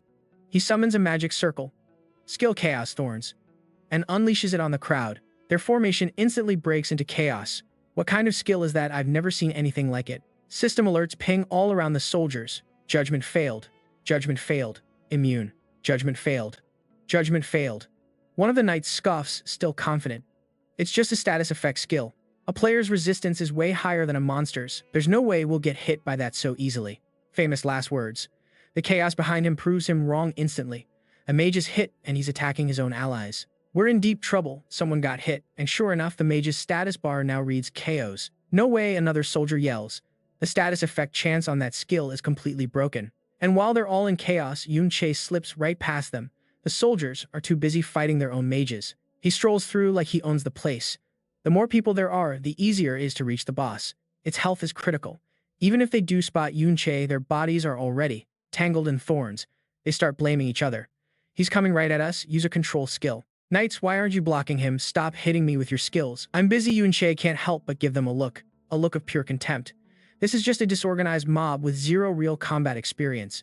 Have they gotten soft from all this peace? A moment later, Yunche reaches the final defensive line. The commander above spots him and barks an order. Hold him steady, he's all by himself. All while Yunche is frantically hacking away at the seal's layers. The commander's voice echoes, just surround him tightly, and he's dead. But that's when Ding Yi finally arrives. He repeats with a grim face. That's right, hold him. Then a golden suit of armor rapidly forms around Ding Yi. Let me handle him. His status window pops up at the same time, showing off some seriously high attribute numbers. Ding Yi powerfully swings the massive axe in his hands right at Yunche, his entire body radiating an insane aura. Blazing flame charge. Even while parrying another soldier's blade, it doesn't stop Yunche's defiant stare. And you and I know what that means. Bring it on. Right now on Yunche's ice-cold face, only his eyes are burning bright. Perfect. Alright, stick with me here because our boy is about to pull off a master plan with a skill he can't even fully use yet. And besides, these chains are level 60. In the air, a massive collision of power erupts. On one side, Yunche's fist made of pure chain. On the other, all of Ding Yi's raw magic. The impact from their clash sends Yunche flying backward while Ding Yi's energy beam ricochets straight into the barrier. And that was his plan all along, to use that massive shockwave to shatter the seal for him. Seeing the barrier broken, Yunche zips straight for the boss, even throwing a taunt over his shoulder. Thanks for the assist. A vein pops on Ding Yi's forehead. You dare. But oh, Yunche definitely dares. He finishes the boss with a single slash and cheers, I'll be taking that Overlord EXP. As the defeated notification pops up, Yunche's power visibly surges. A screen appears, he just jumped 3 whole levels. Yunche's stats get a massive boost. Mirror World description, an ultimate skill that can reverse everything. Skill level 2. Mirror World's experience bar is full, it leveled up. Ding Yi is grinding his teeth in pure rage. Forgetting all about his image, he just screams, you bastard. Ding Yi leads the charge, his minions swarming right behind him. Get him, take him down. In front of them, Yunche stands stained with the boss's blood. But he calmly taps the notification screen. Mirror World level 2. The ultimate skill that can reverse all things. Activate. And just as Ding Yi's axe slices through the air, Yunche vanishes. Gone without a trace. And here's where it gets wild, pay attention. For a split second, time and space just freeze. Ding Yi and his crew are stuck. A moment later, Yunche appears inside a strange hazy dimension, the Mirror World. It's his first time here, and he curiously explores the place. What is this? Just then, a notification screen appears. Time remaining in Mirror World, 29 minutes and 5 seconds. Yunche is shocked. A world inside a mirror. It all clicks. No wonder it's an inverse of the real world. Curiously, he waves a hand at the person in front of him. But they just dissipate like smoke. Looks like these guards are only illusions. Suddenly, on the ground, a few glowing stones catch his eye. The moment he picks one up, this isn't an illusion. Its status window pops up, stone of the mirror. Can be taken out. Yunche is stunned. I can. Take this with me. The stone in his hand begins to glow. Okay, let that sink in for a second. So at level 2, he can enter the Mirror World and take loot out. With that realization, he decides to take it with him quietly, anticipating a change in the system. And sure enough, a new skill list appears right in front of him. What are these skills? Alongside his learned skills are some he's never seen before. Confused, he taps on one. Not activated. The screen displays a message, original skill has not been learned. Yunche's eyes narrow in thought. Original skill. It seems that everything displayed here is the inverse version of all his regular skills. This bizarre new world just fuels his curiosity. He's starting to get it. So I just have to learn the base skills in the real world to activate their reverse counterparts here. Level 1 was just a nerfed version of Level 2's true function. His finger scrolls further down the list. He realizes he can now pick and choose powerful skill combinations to prioritize learning first. Better start planning his next character build. Just as Yunche is getting focused, a strange sound echoes from behind him. He spins around on guard, and appearing before his eyes are a few vaguely human-like figures. Souls, Yunche thinks to himself, seeing the hovering shapes. A wild idea hits him. So other souls can exist in this place too. While he's lost in thought, a monstrous skeleton charges straight for him. Noting its ferocious appearance, Yunche readies his blade with a swift swing. So you become a soul monster, have you? With that, Yunche's blade carves elegant arcs of destruction across its body. The soul monster reels. He lunges forward, continuing to slice right through its spiritual form. Doesn't seem too tough. Just as he finishes it off, another notification suddenly appears. Necromancer contract. You can sign a pact with a soul. After it's made, you can bring it out of the mirror world to fight in your place. Contract limit 20. Note, the soul's maximum level is capped by your own. Sign or cancel, Yun Che is intrigued. The conditions are insane. And trust me, you and I both know this changes everything. Alright, let's jump right in. You beat a spirit, and you can summon it in the real world, Yun Che finds out. He pulls out the stone from before, a thought hitting him hard. It's not just the stone. Looks like the level 2 mirror world. Lets him bring items and even these spirits into reality. After a moment, Yun Che puts everything away. He looks up, a grin spreading across his face. Interesting. Meanwhile, outside in the real world, the Ding family is confused. They're searching everywhere, wondering why the secret realm vanished, but their target still hasn't shown up. They've spread out to scout the entire area, but there's absolutely no sign of Yun Che. How did he just vanish into thin air? Could this be a hidden skill of that wanderer? Hearing this, Gao Ling coldly tosses a blade in his hand, his voice flat. Impossible. Not a hidden skill. Our hidden skills have substance and a time limit. We would have found him by now. Furious, Ding Yi shoves Gao Ling's head. Then you tell me why. How did so many of us let him get away? While I'm going crazy looking for him, you can pay me back for this realm. And just then, Yun Che reappears in the real world. The movement immediately catches Ding Yi's attention as he glares over. Right in front of Ding Yi in the flesh is Yun Che casually reading a system notification. The time limit in the mirror is up, so when you exit, you return to the same spot, or are there other conditions? After confirming it's him, Ding Yi, boiling with pure rage, lunges without hesitation. But Yun Che doesn't even flinch. A blue light forms in his hand as he speaks like a commander. Not so fast. You had me surrounded for quite a while, so I think it's time I return the favor. And pay attention here, because a swarm of contracted soul monsters erupts from his hand. He declares arrogantly, have a taste of my necromancer army. This seems to be the first time these soldiers have ever seen spirits like this. They nervously raise their shields. What are these things? Ding Yi, however, calmly steps forward. A veteran like him can tell with just one single look. Demons. Don't panic. They're just undead-type monsters. I've seen plenty of these before. Hearing his command, the soldiers raise their shields and begin to fight back against the spirit swarm. Right as the two sides are clashing, a soldier suddenly cries out in shock. It has a status bar, and its level is only 20. This revelation just makes Ding Yi even more confident. He laughs smugly and repeats, I told you not to panic. Ding Yi points at the spirits and gives the order. Counterattack, capture him, and everyone gets a raise. Those words instantly boost the army's morale as they all charge forward. But before they can even make a move, Yun Che's figure has vanished. They all look at each other stunned. Where did he go? I know what you're thinking, he ran. And yeah, for now, that's his only move since these spirits are still way too low level. In his heart, Yun Che is aiming for a much higher target. Something like a spirit clad in blue armor, for example. If he could just capture a high-ranking spirit, then this sorry mob wouldn't stand a chance. But that's not going to be easy, because Yun Che has already realized that of all the spirits in that realm, he's already contracted the 20 strongest ones. That strange world is useful, but it has some problems. One of them is a search boundary within the mirror world itself. Yun Che recalls the system message. You have reached the search boundary after entering the mirror world. He can only operate within a 200-meter radius. After a moment's thought, Yun Che decisively takes off, making a new resolution. He has to find time to search other areas inside the mirror world. He needs to see if he can find any higher-level spirits. As he's moving, a scene between two soldiers in the woods catches his eye, and he can't believe it. The person being held by the neck is Qiao Ji. The soldier opposite him yells, You think you can escape? Did you really think I'd miss you? I wonder what the reward for your capture is. Seeing his friend in danger, Yun Che moves in fast. He lands a clean slash across the soldier. Blood from the wound sprays onto Qiao Ji, whose eyes widen in pure shock. Realizing time is short, Yun Che pulls Qiao Ji along with him. Let's go. A hint of anticipation now flashes in his eyes. Yun Che says cheerfully, they're all in chaos back there. We should go back and check on our harvest. Back inside the secret realm, the war between the Necromancer army and the Ding family's troops is still raging fiercely. But since the spirits are only level 20, they don't pose much of a threat. In a flash, most of them have fallen. A soldier points his sword at the skeletons. Their broken forms litter the ground. His voice holds a bit of confusion. These demons aren't even that strong. Suddenly, one of the fallen spirits begins to rise again. The soldiers scream, how it was dead, how is it reviving? You and I both know this is far from over. While everyone's baffled, the undead dissolve into blue smoke. Stick with me as Ding Guo steps up to explain. He explains these things are just summons, and even though they can be revived, it definitely costs mana points, so you just have to kill them a few more times. Text appears below Ding Guo level 52, third head of the Ding family. At that very moment, over at the Ding family estate, an old but authoritative voice calls out, Miss Yun Sa has returned. Inside, Ding Hao is bowing nervously. I'm sorry, father. I couldn't make her stay. Turns out the intruder was incredibly bold. He was right there when Yun Che leaped out the window. Not only did he run out of the house screaming, but he even shattered a window on his way out. Hearing this, Ding Dan's eyes narrow. The intruder actually got inside the house, he demands.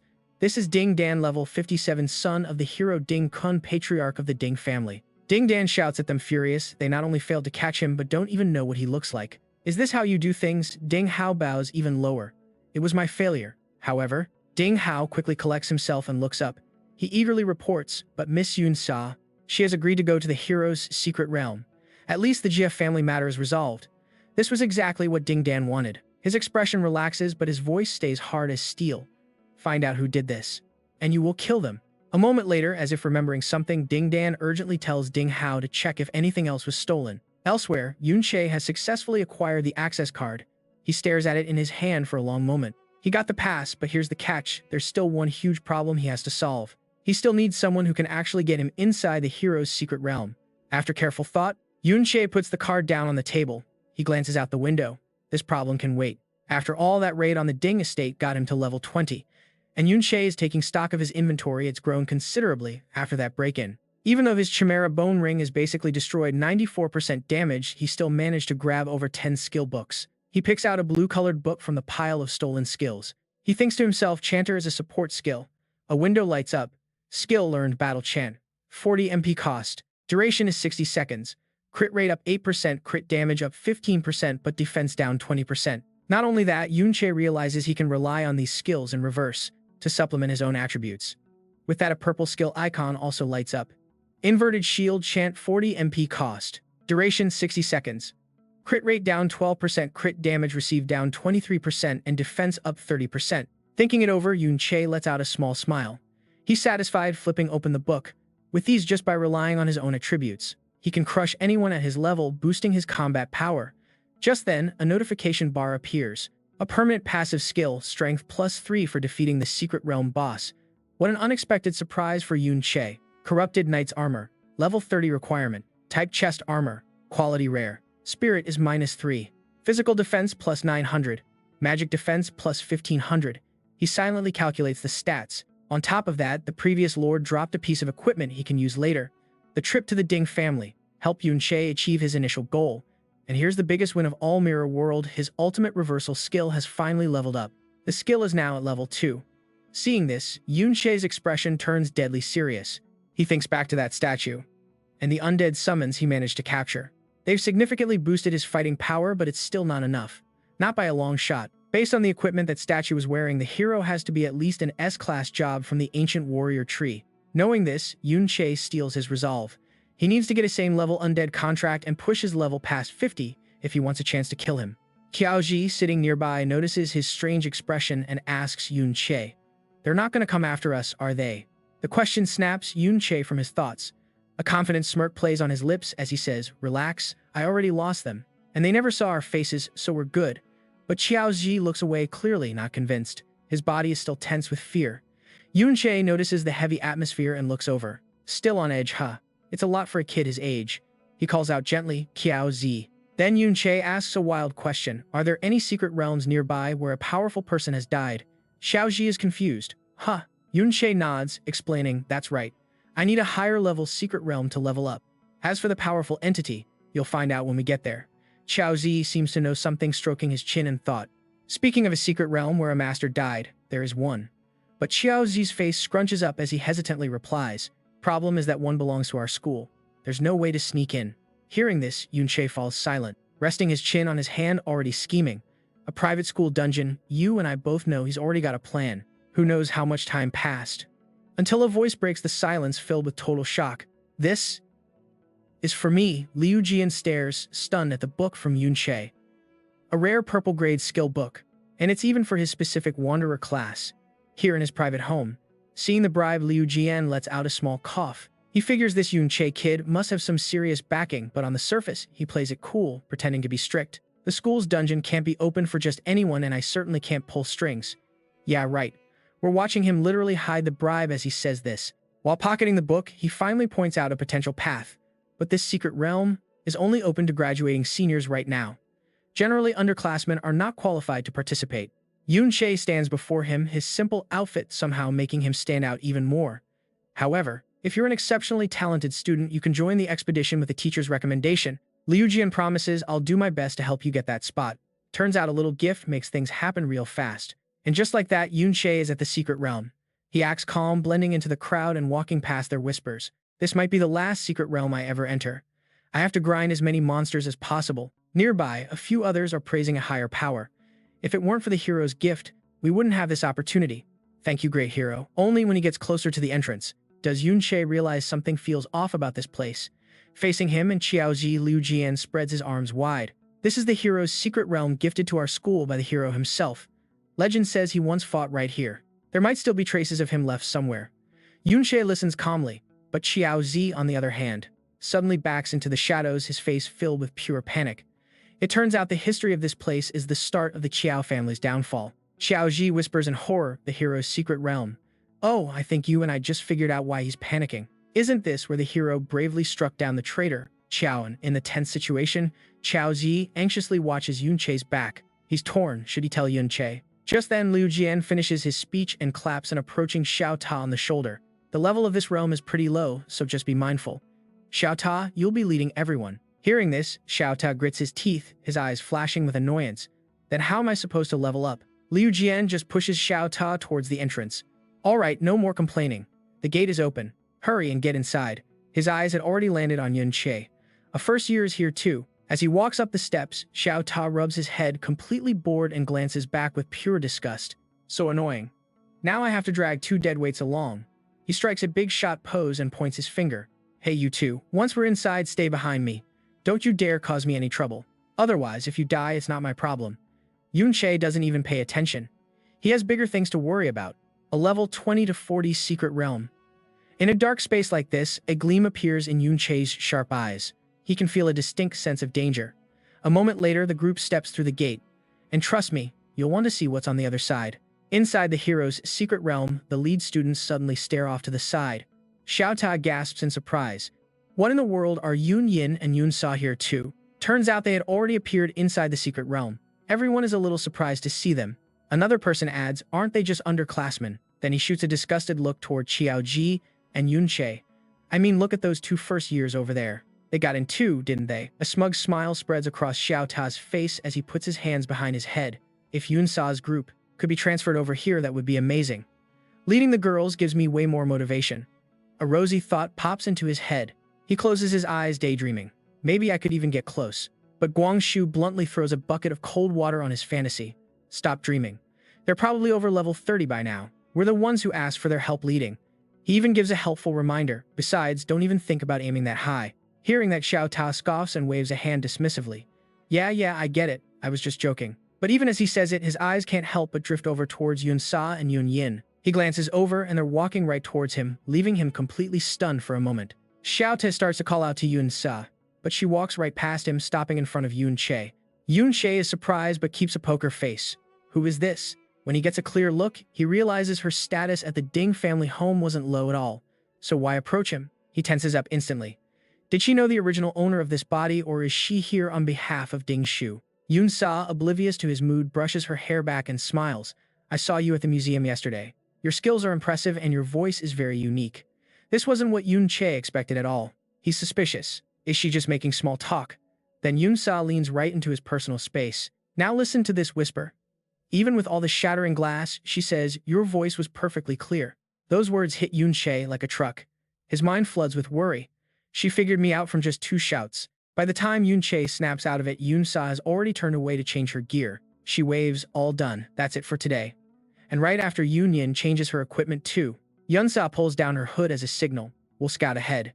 Behind them, Yunche has regained his composure. He quietly analyzes the situation. She knows, but she didn't expose me in front of everyone.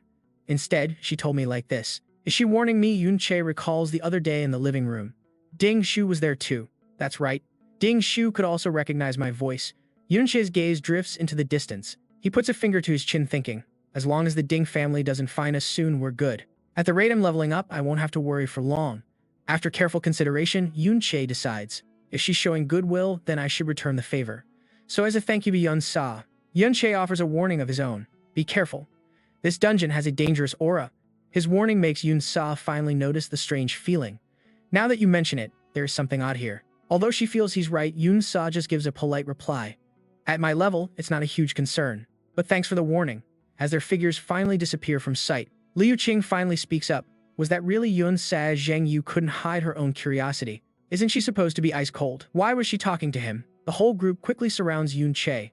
And of course you and I both knew this scene was coming. The instant interrogation.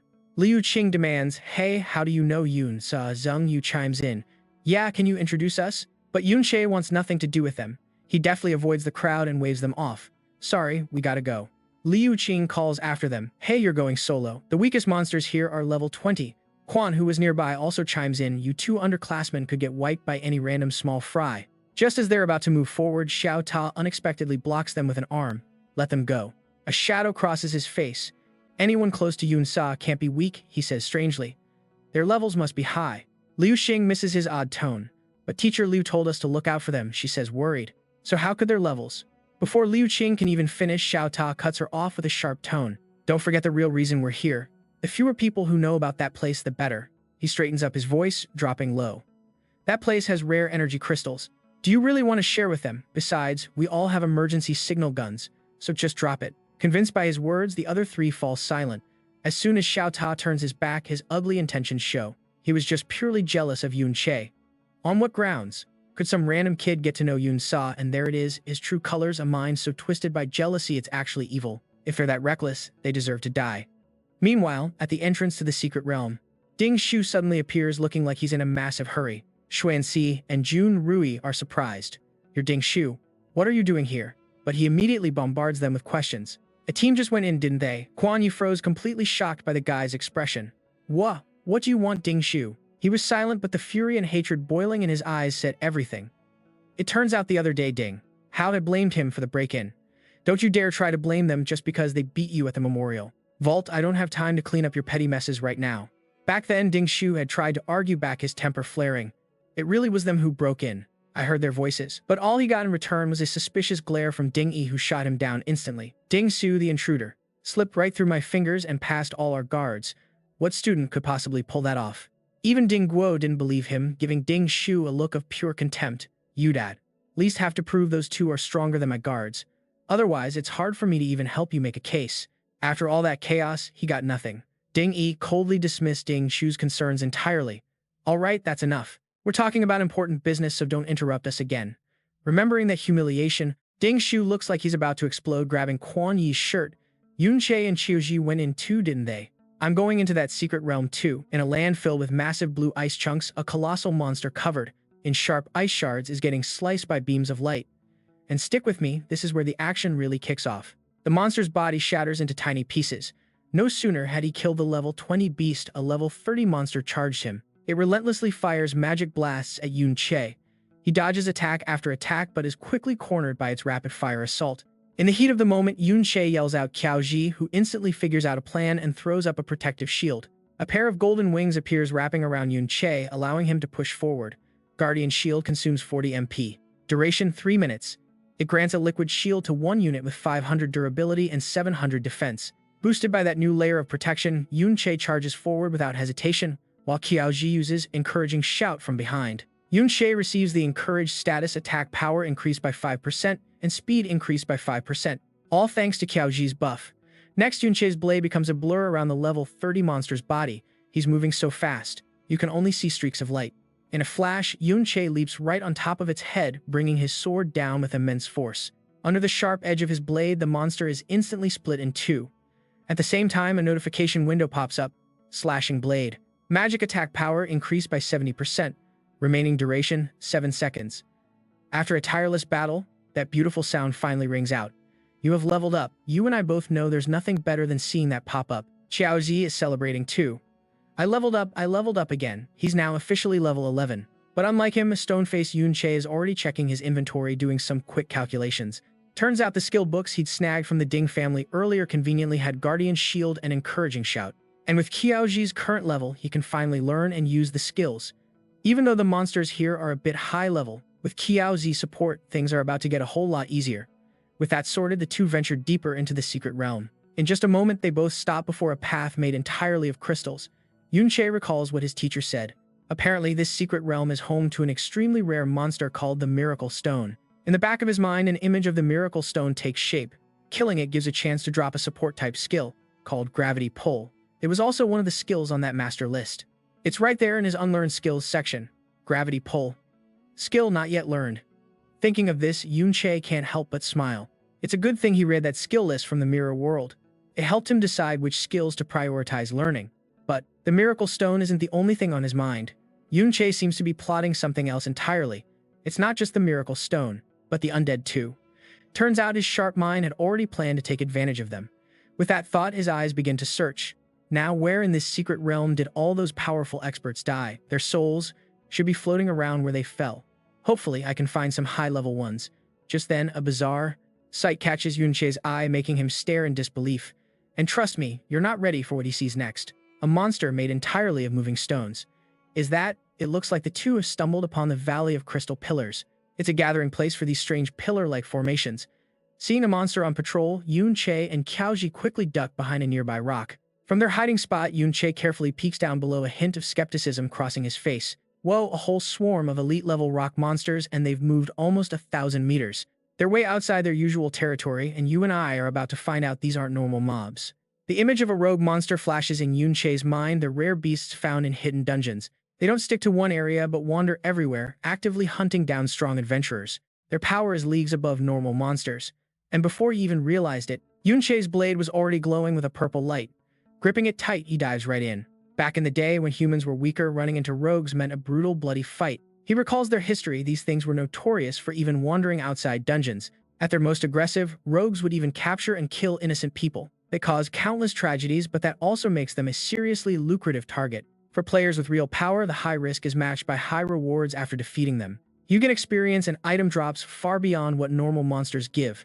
With that thought, Yun-Che appears above the elite rock monsters again, blade in hand, and strikes without hesitation. Slashing through monster after monster, Yun-Che steels himself against such powerful foes. He had to give it a shot. But then he sees it, the elite rock monster is healing itself.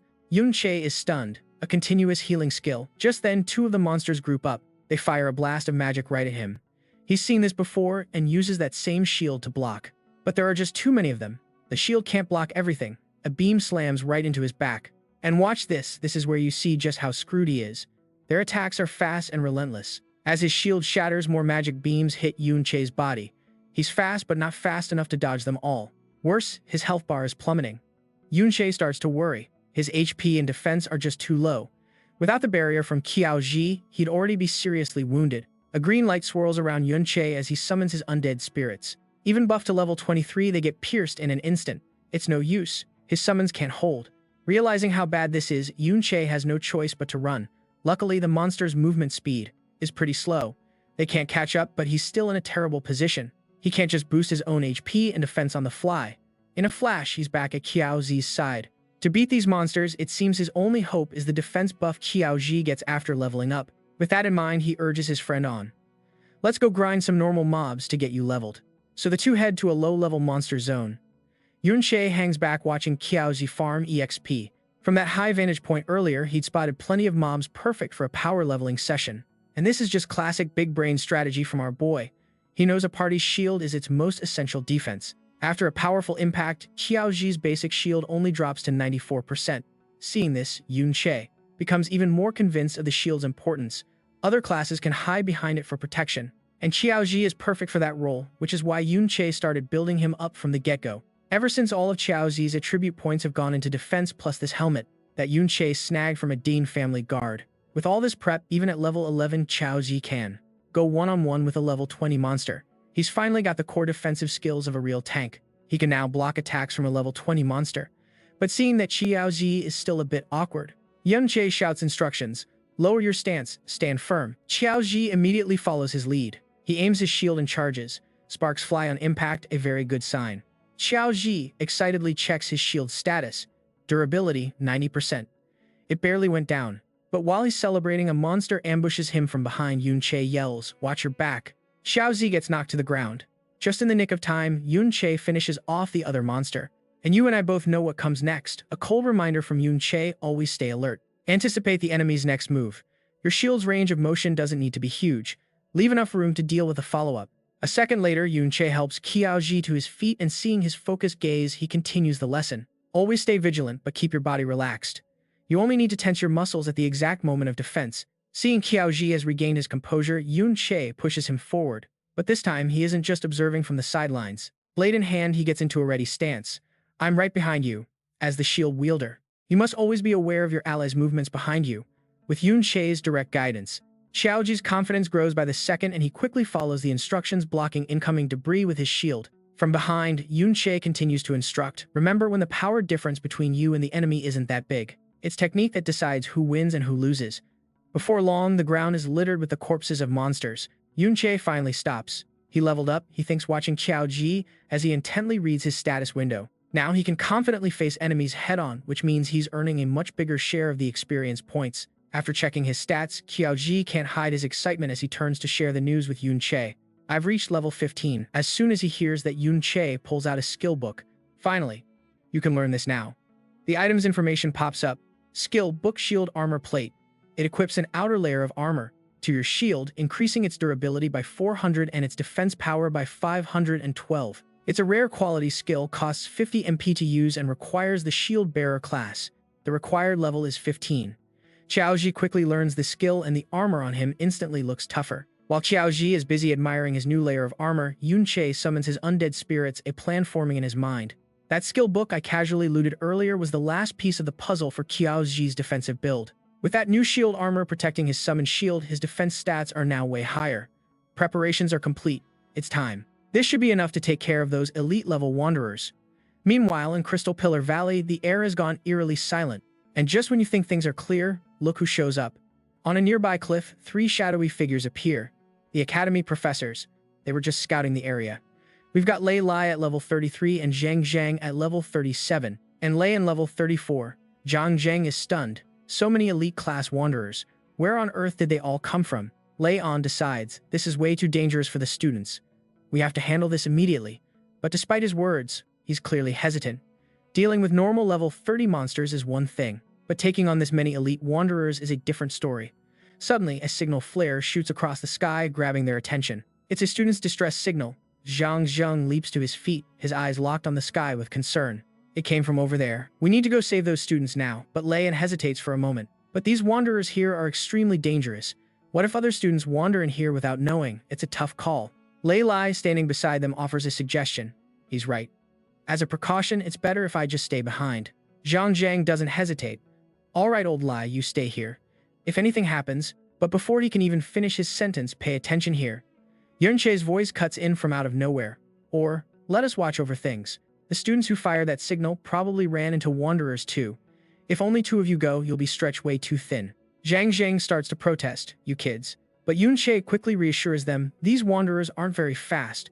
Plus, they haven't even spotted us. He continues to persuade them, as long as we just watch from a safe distance, there won't be any problems. You can trust us, professors. Go. Hearing this, the 3 teachers reluctantly agree and turn to leave with Zhang Zhang leading the way. Lei On follows. But before he leaves, Zhang Zhang adds one last warning, all right, but those monsters are extremely dangerous. You absolutely must not engage them on your own, understand? But what Zhang Zhang completely fails to notice as he says, you have to hide well, is the look on Yun Che's face. You and I both know that's not fear. That's the look of a hunter. He's thinking, it's not us who can't escape, it's them. The moment they're gone, the blade in Yun Che's hand becomes a blur. He repeats it to himself, they're the ones who won't get away. While Yun Che is busy handling the monster in front, another one tries to sneak attack him from behind, firing a blast of magic. Too bad for them, he was ready. An undead spirit dashes out, forming a shield that reinforces his own armor plate. Under the protection of his spirits, Yun Che moves almost completely unhindered. And these magic beams from the elite crystal wanderers are definitely packing a serious punch. Just a sliver of health left is enough to wipe out these undead. Yun Che closes the distance in a flash. In the blink of an eye, his blade slashes into its body. But its health bar isn't empty yet. Yun Che lunges again. And with that final razor-sharp slash, the monster is split in 2, its body almost completely disintegrated. From its remains, a glowing purple object falls right at his feet. And you and I know what that means, loot drop. With the monster dealt with, Yun Che pushes forward, thinking to himself that he's successfully taken down a wanderer. He's finally getting the hang of this class, weaving through the undead and heading towards where they were knocked back. Still, it's nothing compared to his past life. Yun Che's blade moves with deadly precision. He spares no monster, calculating that even with his reversal skill, his attack power is still lacking. After the experience from the last few fighting these mobs is becoming way too easy for Yun Che, but he doesn't seem satisfied. As a support class, his base damage is just too low. If only he could just squeeze out a little more attack power, it would make all the difference. Just as he's about to stand, the level up screen pops. Now that's a pleasant surprise. Another level up. He knew it. Elite grade monsters give an insane amount of experience. Just then, another notification appears. Please pick up the dropped item. Following the prompt, he walks over. Yun-Che heads to the monster's corpse and casually picks up the drop. And wow, this item is a shocker. He stares at the new weapon in his hand. A high attack blade. Its stats pop up right on cue. Crystal longsword. Attack power plus 552. A flicker of satisfaction crosses his face as he thinks to himself, isn't this the perfect way to make up for my low base attack power? After a moment, Yun-Che starts to get a feel for it. He gives the blade a few test swings, feeling its power. This next fight is going to be a whole lot easier. He got some good gear, but not the item he was actually looking for. He sighs in disappointment. Too bad the gravity pull skill book didn't drop. Guess the drop rate isn't very high. He's lost in thought, hoping to get lucky and run into a few more vagrants when a signal flare lights up the sky, catching his attention. It seems familiar, and he immediately remembers the professor's team. Isn't that where the last distress signal came from? Now pay attention, this one's different. This is a special grade distress signal, something only the 5 professor-led teams are equipped with. Meanwhile, in another area, a stressed-out Zhang wonders what's going on. The situation over there is clearly dire. The reinforcing professors and students are forced to retreat into a cave. Why are so many vagrants gathered here? And it's not just them. Another group is trapped in the open, only surviving thanks to a barrier that's barely holding. On a high cliff nearby, Yun-Sa and her group have gathered. She's wondering why so many monsters have swarmed this one spot. Just what in the world is going on? Hanjue approaches from behind, just as clueless as she is. It's unclear, he says. We just followed the signal here to provide backup. He points urgently. The signal came from that cave. They're definitely trapped inside. Down below, another team advances. Shield-bearing soldiers push forward slowly, but they're struggling. We're trying to organize a rescue, but there are just too many damn monsters. Even with all our professors charging in, it's not enough. If you students could help out, that would be great. Hearing Hanju's plea, Yun-Sa doesn't hesitate. She smiles and replies, of course. It's the right thing to do.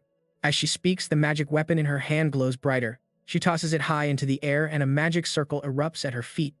Okay, you and I are about to see some top-tier support. As the spell activates, a golden aura envelops everyone. Their stats get a massive boost. Spirit power, +2. Attack power, +20%. One guy looks at his hands and shouts, this buff is insane. Another praises her, this has to be an epic level skill at least. But Yun-Sa isn't done. She leaps up, aiming at a giant monster. Gravity Crush. Seeing his sister join the fight, Yun-Yin doesn't stand by either. She sweeps her blade wide. Assassinate. Another monster bites the dust. Seeing their perfect teamwork, the crowd can't hide their admiration. One female student gasps, so strong. The person next to her adds, maybe now we can actually save them. Another person is still in awe. As expected of Yun-Sa and Yun-Yin, from high above, Yun-Che watches silently, making no move to intervene. But you and I both know he's not just spectating. Their skills are top tier. Looks like this place will be fine without me for now. But Yun-Che is worried about the people inside that cave, wondering what's going on in there. What on earth could draw so many monsters to one spot? Let's find out together. Yun-Che zips off, telling Qiaoji, I'm going to scout ahead. You stay with the others. In a flash, he appears in the mirror world and a countdown timer kicks in. 29 minutes and 59 seconds remaining. Here, Yun-Che can move around freely. He realizes that with reflective crystal surfaces everywhere, he can enter the mirror world at any time. It's a useful skill, but he hasn't quite mastered it. The biggest problem is getting back to reality. He hasn't had time to figure it out. Just yesterday, at the Ding family's home, when the timer ran out, he still couldn't return. Lost in thought, he phases right past the shield bearers and nears the cave. A few blurry figures appear near the entrance, and Yun-Che immediately understands what he's seeing. People are just phantoms here, but the monsters aren't. He looks over at the monster corpse from earlier. The bodies are completely real. It seems other than himself, nothing living has a physical form in this world. Not wanting to waste time, Yun-Che quickly heads towards the people inside the cave. Getting closer, he's surprised to see a few familiar faces. It's them. Is that Xiao Ta? He continues to scout the area, finding a cave entrance that was deliberately hidden deep inside. Looks like they lured the monsters here on purpose, then sent a distress signal using the narrow terrain for defense. They'll be safe for a while. But he still doesn't know what could possibly be inside that would attract so many monsters. As soon as he peeks, a pale blue light completely fills the cavern. The whole place is made of crystal, and the glow is so intense it messes with his sense of direction. And just then his eyes lock onto something in the corner. You're gonna want to see this. He can't believe it. That blue light is coming from a huge cluster of crystals. In a flash, he knows exactly what this is. Special crystal ore. No wonder Xiao Ta's group came here. This must be that specific type of mineral. This kind of crystal is nothing like the ones found in the outside world. Secret realms like this can produce special items that you simply can't find anywhere else. Plus, players with life skill classes can use these materials to craft unique gear and accessories. With that in mind, Yun-Che moves closer to the crystals, his hand gently touching a small shard. This ore is worth more than thousands of gold pieces. And just as he thinks that a system notification pops up, mirror crystal ore can be collected 10 times, can be brought from this location to the real world. Below that, a yes or no option. Yun-Che is stunned, repeating the words in his head to the real world. To make sure, he places his hand on a larger crystal. Now, hold on, you see this too, right? The same prompt appears. Bring from this place to the real world, yes, no. A sly grin spreads across his face as he figures it out. It turns out all he needs is a physical anchor in the mirror dimension to return. Of course, he chooses yes. One by one, he collects the precious crystals. He realizes this skill has way more secrets left to uncover. He'll need to study it carefully later. After harvesting 10 pieces, he gets back to his main task, moving deeper into the cave. But first, he has to scout the area. And the farther he goes, the more mind-blowing the sight becomes. The amount of crystal ore in here is absolutely insane. Mining all of this would be enough to make anyone a billionaire. No wonder countless wandering beasts gathered here. Meanwhile, at that very moment, back in the real world, Yun-Sa is still helping the team fight off the gravity pressure monsters. Trust me, the action hasn't stopped out there. And Yun-Yin isn't slacking off for a second either. Suddenly, a massive magic circle appears in the sky above them. Starfall art, one of the fighters yells in pure shock. Are all of their skills epic grade? How can every single one be so powerful? His companion answers back. They're way stronger than our instructors. Some time passes, and on the monster's back, 2 crimson slashes suddenly appear. After that final hit, it collapses right in front of the main group, who cheer in relief. We're finally saved, Xiao Ta says, catching his breath.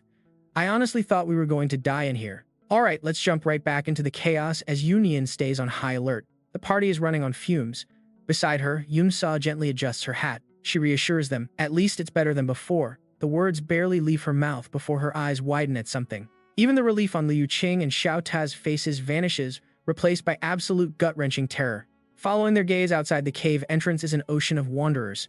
This is bad. This is really bad. The real danger has finally arrived, and a blood-curdling scream echoes through the space.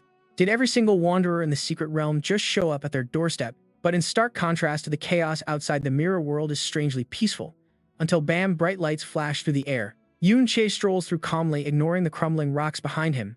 This place really is a maze. Just as he's starting to get bored, his eyes lock onto something incredible, a tree trunk completely encased in crystal. And at its very peaks, it's a perfect, flawless crystal. Yun-Che is captivated, drawn toward it almost unconsciously. Could this be the hidden secret? An old legend flashes through Yun-Che's mind. It said that while different crystals are special products of a secret realm, a core is the one and only true treasure. It's the ultimate condensed form of everything special within the realm. These things are nurtured over an unknown massive amount of time. Most people could live their entire lives and never see one. Remembering that Yun-Che is now certain of what he's found, a small smile creeps onto his face. Every one of these treasures has a unique, incredible effect. The item's info instantly pops up. Mirror Crystal Core. Class None. Type Secret Treasure. A unique item. Upon use, stamina plus 10 mana recovery rate plus 0.5 and a 20% damage reduction from light and electric attacks. This Secret Realm Core is a replica of a true treasure. Holding the Mirror Crystal Core, Yun-Che already has a plan. A boost to base stats and elemental damage reduction. The stamina increase will give him a massive boost to his total health, and the increased mana recovery means he can stack his Arcane Blade skill even more times. But even more important is the 20% damage reduction from light and electric attacks. Percentage-based reduction is insanely rare.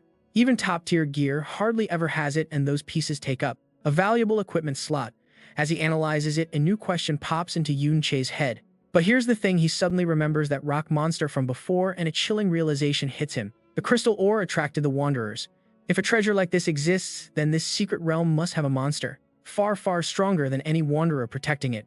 He pushes that thought aside for now. First things first, Yun-Che's priority is securing the loot. I'll use this, then get out. But this time, the notification is different. Your choice of action, use collect or take this item out of the realm, will consume the remaining time of your mirror walk, 10 minutes. Do you wish to consume it, yes or no? While Yun-Che is busy, the outside world has descended into absolute hell. Yun-Sa and Yun-Yin are not looking good. Both of them are staring in the same direction, horrified. A monstrous savage beast is closing in on them, looking leagues stronger than anything they've fought so far. A terrified scream rings out somewhere. That's the Wanderer Overlord. It's the hidden boss. The massive hidden boss of the realm appears. Its massive body sends dust and rocks flying. The Wanderer Overlord is a rare hidden boss separate from the main realm boss. Its power is off the charts. With just a slight movement, a rain of boulders crashes down around their protective barrier. It's way stronger than a normal Overlord. The entire canyon is swarming with Wanderers all packed together at the feet of their Overlord, trapping the party. These students and their teacher are completely surrounded, facing something way beyond their level. For now, they have a few moments of safety behind their shield, protected from the attacks. But everyone is panicking. I thought you only see a Wanderer Overlord in high-level secret realms. They look at each other, then back at the massive Overlord. Every face is pale with fear. Why is a monster like this in this realm? At this rate, we're all going to die here. Seeing everyone losing hope, Yoon Sa takes a deep breath. You can see her calming herself, and then she climbs to the highest point she can, shouting to rally them one last time. Okay, you and I are about to see if teamwork can beat impossible odds. Yoon Sa takes charge, telling everyone to calm down. She lays out an escape plan for everyone trapped here, pointing toward a narrow canyon. Through that canyon, they can escape this entire valley. Her eyes are locked on. Her face radiates pure resolve. If they can just make it out, she knows they'll be home free. Boosting everyone's morale, Yoonsa takes the vanguard, making a beeline straight for the canyon. Unleashing her Tindu secret art, she holds nothing back, pushing forward with her full power.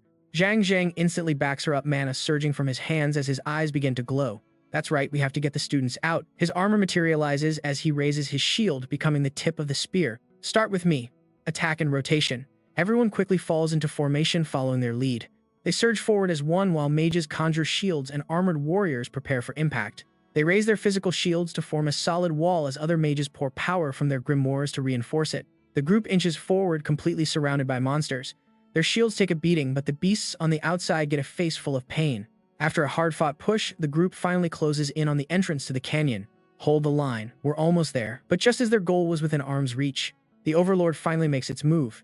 Now pay attention, because this is where it all goes sideways. Its minions take up new positions, crawling down from the cliff faces and preparing for a coordinated assault. They pour in from the canyon floor, converging on their leader until their numbers practically cover the only exit in front of them. Damn, where did all these things come from? The Overlord itself remains perfectly still, but one of its eyes begins to glow with a blinding purple light as a massive magic circle materializes in the air. Countless beams of red light rain down, striking every last one of the smaller mobs, buffing them with immense power. Health plus 20%, attack plus 20%, defense plus 20%. The mobs are now supercharged by their leader. Instantly, they shatter the defensive barriers, swarming the people inside. How did their attack power suddenly jump that high? A volley of ranged attacks punches right through, hitting the mages in the back row. The damage is too high. The healers can't keep up. In a flash, one student gets turned into a human pincushion. His entire body goes rigid. Help me, another student screams, watching the horror unfold as the fear of death takes over. It floods his mind, making him shriek in pure panic. The instructor's dead. Yoonsa desperately tries to regain control. She quickly reorganizes the formation, shouting shield bearers to the front. Now, healers prioritize the tanks. Okay, you and I both know this is bad. Deep down, Yoonsa knows they can't hold out for much longer. Everyone was already running on fumes before this. Now they're just forcing themselves to stand, and what's worse, the Overlord hasn't even properly attacked yet. In the back, a figure in a hood tightens their grip on a dagger. Gritting their teeth, they scan the battlefield. This is useless. We'll never break through the encirclement like this. He quickly activates his stealth and sprints forward, weaving through the chaos right toward the front line. One eye is squeezed shut, the other wide open, focusing intently on the path before him. Guess I'll have to save myself. In an instant, he's already dashed outside the group's protective circle. He darts through the sea of monsters, trying to carve out his own escape route. Zhang Zhang sees the rogue break ranks and immediately shouts to stop anyone else from getting the same idea. Don't follow him. His stealth skill won't last long enough to get him all the way out. And just as he says it, the rogue's silhouette flickers into view right behind a pack of monsters. At that exact same moment, a brilliant light suddenly flares up from behind Zhang Zhang. The sudden glow makes him jump. He whips his head around and everyone looks up toward the Overlord, who is now gathering an insane amount of energy. Look out, he barely has time to yell. But the attack launches forward faster than any of them could have imagined. In the blink of an eye, it slams directly into the spot where the rogue was. Zhang Zhang freezes, his voice trembling with pure despair. The Overlord. It just vaporized him. And if that wasn't bad enough, you and I just watched their only escape route completely collapse. The guy with curly hair behind Zhang Zhang trembles, pointing a shaky finger towards the canyon. And that's not all. It even caused the canyon to collapse. The more he watched, the more terrified he became, his face turning deathly pale. This attack's power is just ridiculous. We're not getting out of this. The boss had just launched one strike. And get this, it's already charging up for another one. Huai An looks back, his face a mask of sweat, panic, and despair. Looking at its movements, he screams, "We're done for." This time, it's coming straight for us as Yoon Sa and Yoon Yin blast past the barrier. They charge directly at the colossal boss, knowing they can't block it alone. The two of them quickly form a defensive layer. A shield materializes just in front of the group. Giant's Aegis. Mountain Rock Aegis. The stats for these two defensive spells appear. The system screen flashes, both are high-level defensive arts. Giant's Aegis and Mountain Rock Aegis, both level 70. Type Shield. Quality Epic, Defense plus 3000. Core Resistance plus 81. This shield, made from a stone turtle's shell, automatically adjusts to fit the wearer's body once equipped. The Lord's attack smashes directly into the two massive shields, sending a deafening shockwave echoing through the vast space. The group scrambles for cover behind Yoon Sa and Yoon Yin's shield, at least those who are still strong enough to move. And you gotta see this, they're shoulder to shoulder pushing against the shield, struggling to hold it against this overwhelming attack. "Get over here and help," Yoon Sa cries out, her face drenched in sweat under the glowing light. "If this thing breaks, we're finished." The blinding purple light emanates from the Lord. Since this shield is a level 70 item, its durability is pretty much guaranteed. She watches everyone desperately holding the shield, her anxiety growing. But because of its high level, there's no one high level enough to actually equip it. It's impossible to move, so all they can do is buy a little more time. A few students just stand there watching the terrifying scene, trembling with fear. How could this be happening? How can a monster like this exist in the school's secret realm? Zhang, while pushing glances over at the students, they're arguing, blaming each other. "This is all your fault." He glares to the side, completely disgusted. The thought echoes in his mind, was every effort to save them totally useless? Then he suddenly remembers Yoon Che and Xiao Ji. They were left behind earlier. At least those two kids should be safe from all this danger, right? But just as that thought flashes through his mind, his eyes accidentally drift to the small, skinny figure of Xiao Ji. He's struggling to hold the shield with everyone else. He's one of the students from the back group. He watches him pushing with all his might, and you know what he's thinking. "Didn't I tell you two to wait in the valley? Why are you here?" But in that split second of distraction, a rogue monster punches right through their rear shield. It's heading straight for him. Watch out. Xiao Ji is the fastest to react in the crisis, shouting the name of his magic spell. Surrounding shield. A golden barrier envelops Zhang's body, but it almost immediately begins to crack. It shatters from the force of the rogue monster's attack. His system shows the damage. Zhang's left shoulder takes a direct hit. His armor cracks and blood begins to flow. He grits his teeth through the pain, seeing the perimeter defenses had already been breached. The monster raises its fist again, pouring raw magic into its next devastating attack. There's no one left who can stop these stragglers. But in the exact moment he gives up all hope, Xiao Ji charges in from the side, slamming his small shield directly into the monster's massive arm. Its punch is knocked off course. A laser-like beam then shoots from its mouth. Xiao Ji uses his shield to deflect the beam's trajectory. Zhang clutches his wound, watching the kid fight on with sheer grit. So this kid actually had this kind of power, but it was too late. All the remaining shields were shattered by the smaller rogue monsters, but now the guards' shields were all broken. Xiao Ji is quickly struck down by the monster's next attack. His protective armor shatters and he's sent flying backwards. He collapses to the ground, coughing up blood. Our defense is completely gone. He's in absolute agony. Facing the blinding light of the next attack, Zhang stands there completely frozen. His eyes fill with despair, just waiting for the end. There's no way out. But then suddenly Yoon Che appears. He materializes with a sword in his hand and in a flash dices the monster into tiny little pieces. And you and I just get to watch as Zhang's despair turns to shock, seeing Yoon Che step on the dead monster's head. His eyes glow with an unnatural light. He holds his sword, looks toward Xiao Ji, and says, "Xiao Ji, you did well." Xiao Ji struggles to open one eye. Seeing who it is, he reaches a hand out weakly, murmuring his name, Yoon Che. Seeing his best friend is okay, Yoon Che gives a confident smile, his voice filled with absolute certainty. "Leave the rest to me." Time rewinds to the moment Yoon Che first discovered the secret realm's core model. This scene takes place a bit earlier, back in the real world. Besides the replica from the mirror world, the original crystal core is here too. He holds both, a smile spreading on his face. With the mirror world, he realizes his income can literally double. You and I know this changes everything. He reviews his inventory, but there's a catch. Crystals and ores are not easy to take out. He rereads the info. The system explains the mirror world's rules to exit with 75% of the ores and crystals. He needs 750 minutes of mirror walk time. He doesn't have enough and must choose what to take. He has only 10 minutes of time left to use. His eyes fall on the glowing crystal core. It glitters in his hand, a perfect copy of the other. To bring out a single crystal costs 10 minutes of mirror walk time.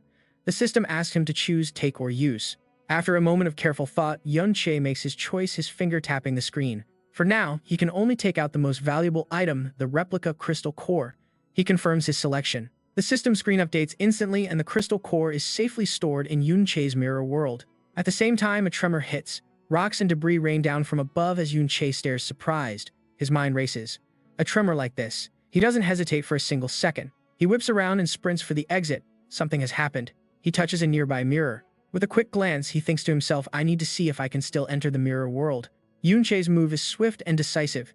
In an instant, his surroundings transform into the mirror world. Mirror walk time remaining 12 minutes and 54 seconds as the countdown timer begins to tick. And in this moment, Yun-Che figures something huge out. Now pay close attention to this next part. As long as his mirror walk timer isn't empty, he can enter and exit freely, a vital new piece of intel. The cooldown only starts after the timer is fully depleted. With this knowledge, he goes full speed. He weaves through the jagged maze of rocks and his time quickly runs out. Yun-Che is back in the real world. You have left the mirror world. In front of him are countless monsters, vagrants, layers upon layers of them packed in tight. The number of monsters has grown again. Even if they're drawn by the ore, there shouldn't be this many. He wonders about the massive horde. He turns his head and gets his answer, the vagrant lord. That's the source of the dangerous feeling. No time to waste thinking about them. Yun-Che takes off again, speeding towards Qiaozi's group. Qiaozi. They're in danger. He runs in a straight line, but a vagrant monster blocks his path to his friends. If I can enter and exit the mirror world at will, the idea flashes through his mind. He instantly shifts into his own mirror world, then, just as quickly exits. He reappears behind the monster, moving at high speed, phasing in and out of sight. This way, he can easily dodge the monster's attacks. You've left the mirror world. You saw that too, right? His eyes lit up. As he rushes to the rescue, he runs the numbers in his head. He's level 24. He uses the vagrants as stepping stones, weaving right through the gaps between them. Total magic points 140. Mana recovery is 2.6 per second plus the secret treasure bonus. This means his attack power can spike up to 330%. He squints, reassessing his damage output. His magic blade's attack power increases by 180%. 8 seconds left. The situation is dire. This vagrant lord is even stronger. He shifts into the mirror world again, and Qiaozi's group appears right ahead. He figures he needs to be at least level 30 for this. His mirror world skill still has a ways to go. Through the mirrors, Yun-Che pinpoints their exact location, locking onto his two friends. Once more, he rushes out of the mirror world, unleashing that same clean slice that cut down the last monster. Just in time to save Qiaozi's life. You have left the mirror world. And that's how you make a legendary entrance. He gives his friend a quick morale boost. Xiaozi, you did well. Xiaozi is on the ground. His armor is spattered with blood as he reaches out. Yun-Che, leave the rest to me. Yun-Che stomps down hard. The ground cracks into tiny pieces beneath his foot. Mirror world. All right, let's dive in. You're about to see our boy Yun-Che move at absolutely blinding speed between the mirror world and reality. One clean slash through their bodies. And just like that, he's exited the mirror world. If you've got support skills, buff me now, he yells, diving headfirst into combat. He charges straight into the massive swarm of rogue monsters, calm as can be. I'll handle these guys. Yun-Sa gets the message and immediately takes action, conjuring a glowing star aimed right at Yun-Che. His good friend Qiaozi also steps up to lend some power with his own buff. A magic shield forms around Yun-Che, absorbing the help from his teammates. He instantly tears into the monsters. Spirit power +2, attack power up 20%, he's leading the charge. But even on the attack, his eyes are constantly scanning the entire battlefield. The number of monsters is just ridiculous. But after using the secret stash nucleus, his total health has multiplied several times over, and his photovoltaic system now reduces damage by 40%. He soars over the rogues using his chaotic thorns attack, but it doesn't seem to be working. It's not a threat to them. Immune, immune, immune, immune. Looks like this specific type of monster is immune to chaos effects. Otherwise, they'd have been wiped out much faster. Down below, the entire group is just stunned, jaws on the floor, watching every single one of his graceful attacks. Trang Chin stares up, squinting, and mutters, "Am I seeing things?" His status bar says he's a mage. But how is his attack power that high? And what the hell are those skills he's using? He's even phasing right through them. Trang Chin clutches his heavily injured arm, a look of relief washing over his face. He's that strong. And here I was worried about him. Meanwhile, Yun-Che is still carving a path, slashing and slaying his way through the towering rogue monsters. He pauses for a second, surveying his battlefield. Level up. With this many monsters packed together, leveling up is going to be incredibly fast. Yun-Sa, just like everyone else, stands there silently, watching him appear and disappear. She just watches him phase through the horde of monsters, her eyes wide with total disbelief. A million thoughts are racing through Yun-Sa's mind. She thought he was just some gutsy thief, but his real power, it's beyond anything she could have possibly imagined. Yun-Yin is also frozen, watching every single move. She just observes him intently without saying a single word. He's a one-man army. He keeps weaving between the real world and the mirror world, cutting through the rogues without a hint of fatigue. Mirror world. You have left the mirror world. Mirror world. You have left the mirror world. The notifications just keep coming. Level up messages flash one after another in front of Yoon Che, and his health bar hasn't dropped at all. Level up. Level up. Level up. The students below are losing their minds. The guy behind Trang Chin is in shock. His jaw is practically on the floor as he points. Is this guy our backup from the outside? He's insane. Trang Chin stands still while someone heals him, looks up and says, I've met him before. His next words shock everyone. I think. He's a student. A student. No freaking way. That's impossible. Okay, I know what you're thinking, but just as they're all stunned by Yoon Che's power, the Rogue Lord starts gathering magic. Trang Chin's entire group whips their heads around to look. The dread is real. Oh no, it's about to attack again. Its beam of power shoots right for Yoon Che, but he just uses the mirror world to effortlessly dodge. Yoon Che teleports to a new spot, looking up at the Lord and thinking, even now, I still can't just tank that attack. The boss isn't just firing off that ground-shattering laser either. Its massive feet and heavy body are starting to move. Yeah, it's definitely on the move now. He glances down at the shield, protecting the group below. When that thing gets closer, those two shields won't be enough to protect them. Trang Chin sizes up the situation and quickly rallies his people. The number of smaller monsters has dropped a lot. We need to break through on one side and escape the encirclement. He shouts, trying to get everyone moving. If we wait for the Rogue Lord to get any closer, it'll be too late. No matter how strong that guy is, he can't fight the Rogue Lord alone. Someone points to the two large shields in front of them, their face full of worry. But these shields are hard to move. If we try to break through, we'll take a direct hit from the Rogue Lord. And with that, everyone is trapped in a stalemate. Alright, you and I are jumping right into a boss fight with zero room for error. If they move, it'll pick them off instantly. And these two massive shields, they're way too heavy. The only way to move them is through their inventory. Just as everyone is stuck on how to move the shields, Yoon Che's voice cuts through the noise. He ends the debate with a simple, leave it to me. And in a flash, Yoon Che appears right beside them, taking a single step and crushing the stone under his foot. I'll attack it and draw its aggro. You guys use that chance to escape. Trang Chin is stunned by this simple, insane plan. He looks at Yoon Che, his face full of worry. We escape, but what about you? Yoon Che just sizes up the boss monster, staying silent. He knows if this stray lord isn't stopped, it'll gather every single monster in the dungeon and unleash them on the outside world. A chaotic vision from his past life floods his memory. He remembers most of the world's greatest disasters were caused by these things. He just rests his blade on his shoulder. He turns back, his voice solid steel, and says the line you and I were waiting for, I'm staying, and I'm killing it. He blade art attack power of 350%, time remaining 75. Mirror walk, active 5 minutes and 41 seconds left. With just over 5 minutes on the clock, Trang Chin leads the team through the opening Yoon Che created. He yells, hurry, get out of here. I don't care how strong he is. Facing that many monsters and a stray lord, he's bound to run out of steam. He pushes everyone forward. We have to get out now so he has a chance to escape. Someone running behind Trang Chin, dripping sweat, glances back at Yoon Che and asks the question on everyone's mind. Didn't he say he was going to kill that thing? He only said that so we'd actually run. It's a stray lord. As the group desperately flees, Qiaoji shuts his eyes to focus but glances back one last time at Yoon Che. His eyes are filled with guilt. He feels completely useless, knowing that in this moment all he can do is run. Yoon Che, you better make it out of this. And yeah, let that sink in. While they run for their lives, he's soloing an entire mob. He's a blur, appearing and disappearing relentlessly, taking down one enemy after another. And boom. Level up. But the stray lord isn't just taking it. It fires off massive blinding beams, trying to predict his next move. Mirror walk. He uses the skill phasing out of reality to dodge the blast completely. And he uses that opening to get right up to the lord's leg. You have left the mirror world. Yoon Che brings his sword down hard and the lord's leg shatters like solid rock. But the wound he just inflicted instantly starts healing. Damn it, its defense is way too high. All that effort for just a sliver of damage, and its regeneration heals it in a heartbeat. Standing before the massive beast, he studies it and comes to a quick conclusion. Looks like I have to aim for that spot. His eyes lock onto the glowing crystal embedded in its head. The core on its forehead, that's the nucleus. And that has to be its weak point. But just as he's strategizing, the Lord counterattacks with a devastating slam. Yoon Che dodges aside, realizing his attack power isn't enough. He slashes out, trying to block its next move. And right then, a series of system notifications pop up. The buffs from his teammates are timing out. As Yoon Che processes this, he's already scrambling to come up with a brand new plan. The party buffs are wearing off and his own mana points are running on empty. Not enough to keep the He Blade art active for much longer. He slips past the stray lord, landing a few more quick strikes to buy himself some time. I need to level up first. And just then, a mysterious purple glow suddenly illuminates a corner of the cave, immediately drawing Yoon Che's attention. He glances over. What is that? But he only has a split second before the Lord's giant foot comes crashing down on his head. Yun-Che takes a single step back and vanishes from reality. Mirror world. So you anticipated where I would reappear, huh? He waits a moment, then phases back into the real world right into a massive AoE attack from the Lord.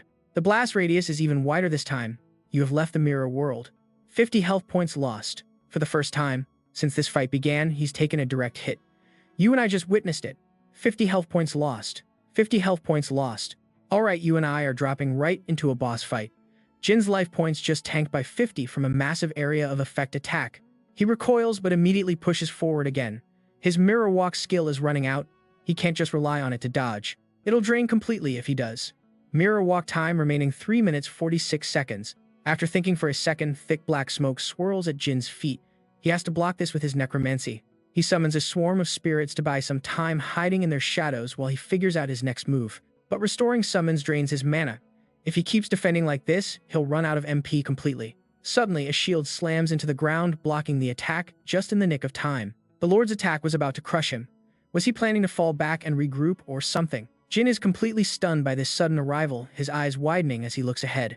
And look who it is, Sarah, Amy, and Kyle. They're holding a massive shield to protect him. Sarah turns to him with a slight smirk on her face and teases him a little. Your little buddy here begged us so hard we just had to come and back you up. Kyle looks totally embarrassed. He doesn't dare look at Jin, mumbling to save face. I wasn't begging. There are just fewer monsters now. They've all escaped over there. I was just... Jin smiles warmly at Kyle's slightly hunched back. Then he whispers to Kyle, thanks man. A four-pointed star appears in Sarah's hand as she stares down their target. This hidden boss is still way too dangerous. We'll cover you, so get out of here slowly. But he turns around, sword held high. His voice confident, he faces the two rogue monsters. No need. With a few quick slashes, the smaller monsters are cut down by Jin's sharp blade. With you guys backing me up, I don't have to hold back anymore. Level up. Mirror walk, 0 seconds left.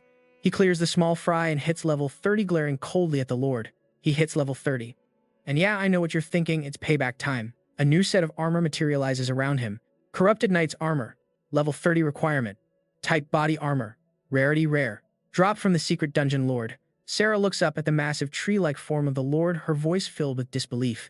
Don't tell me you're planning to hit its weak point from up there. At that height, it's impossible. Jin doesn't answer her. He just pulls out a magic book and smiles at it. Everything he'd been hoping for, he finally has it now.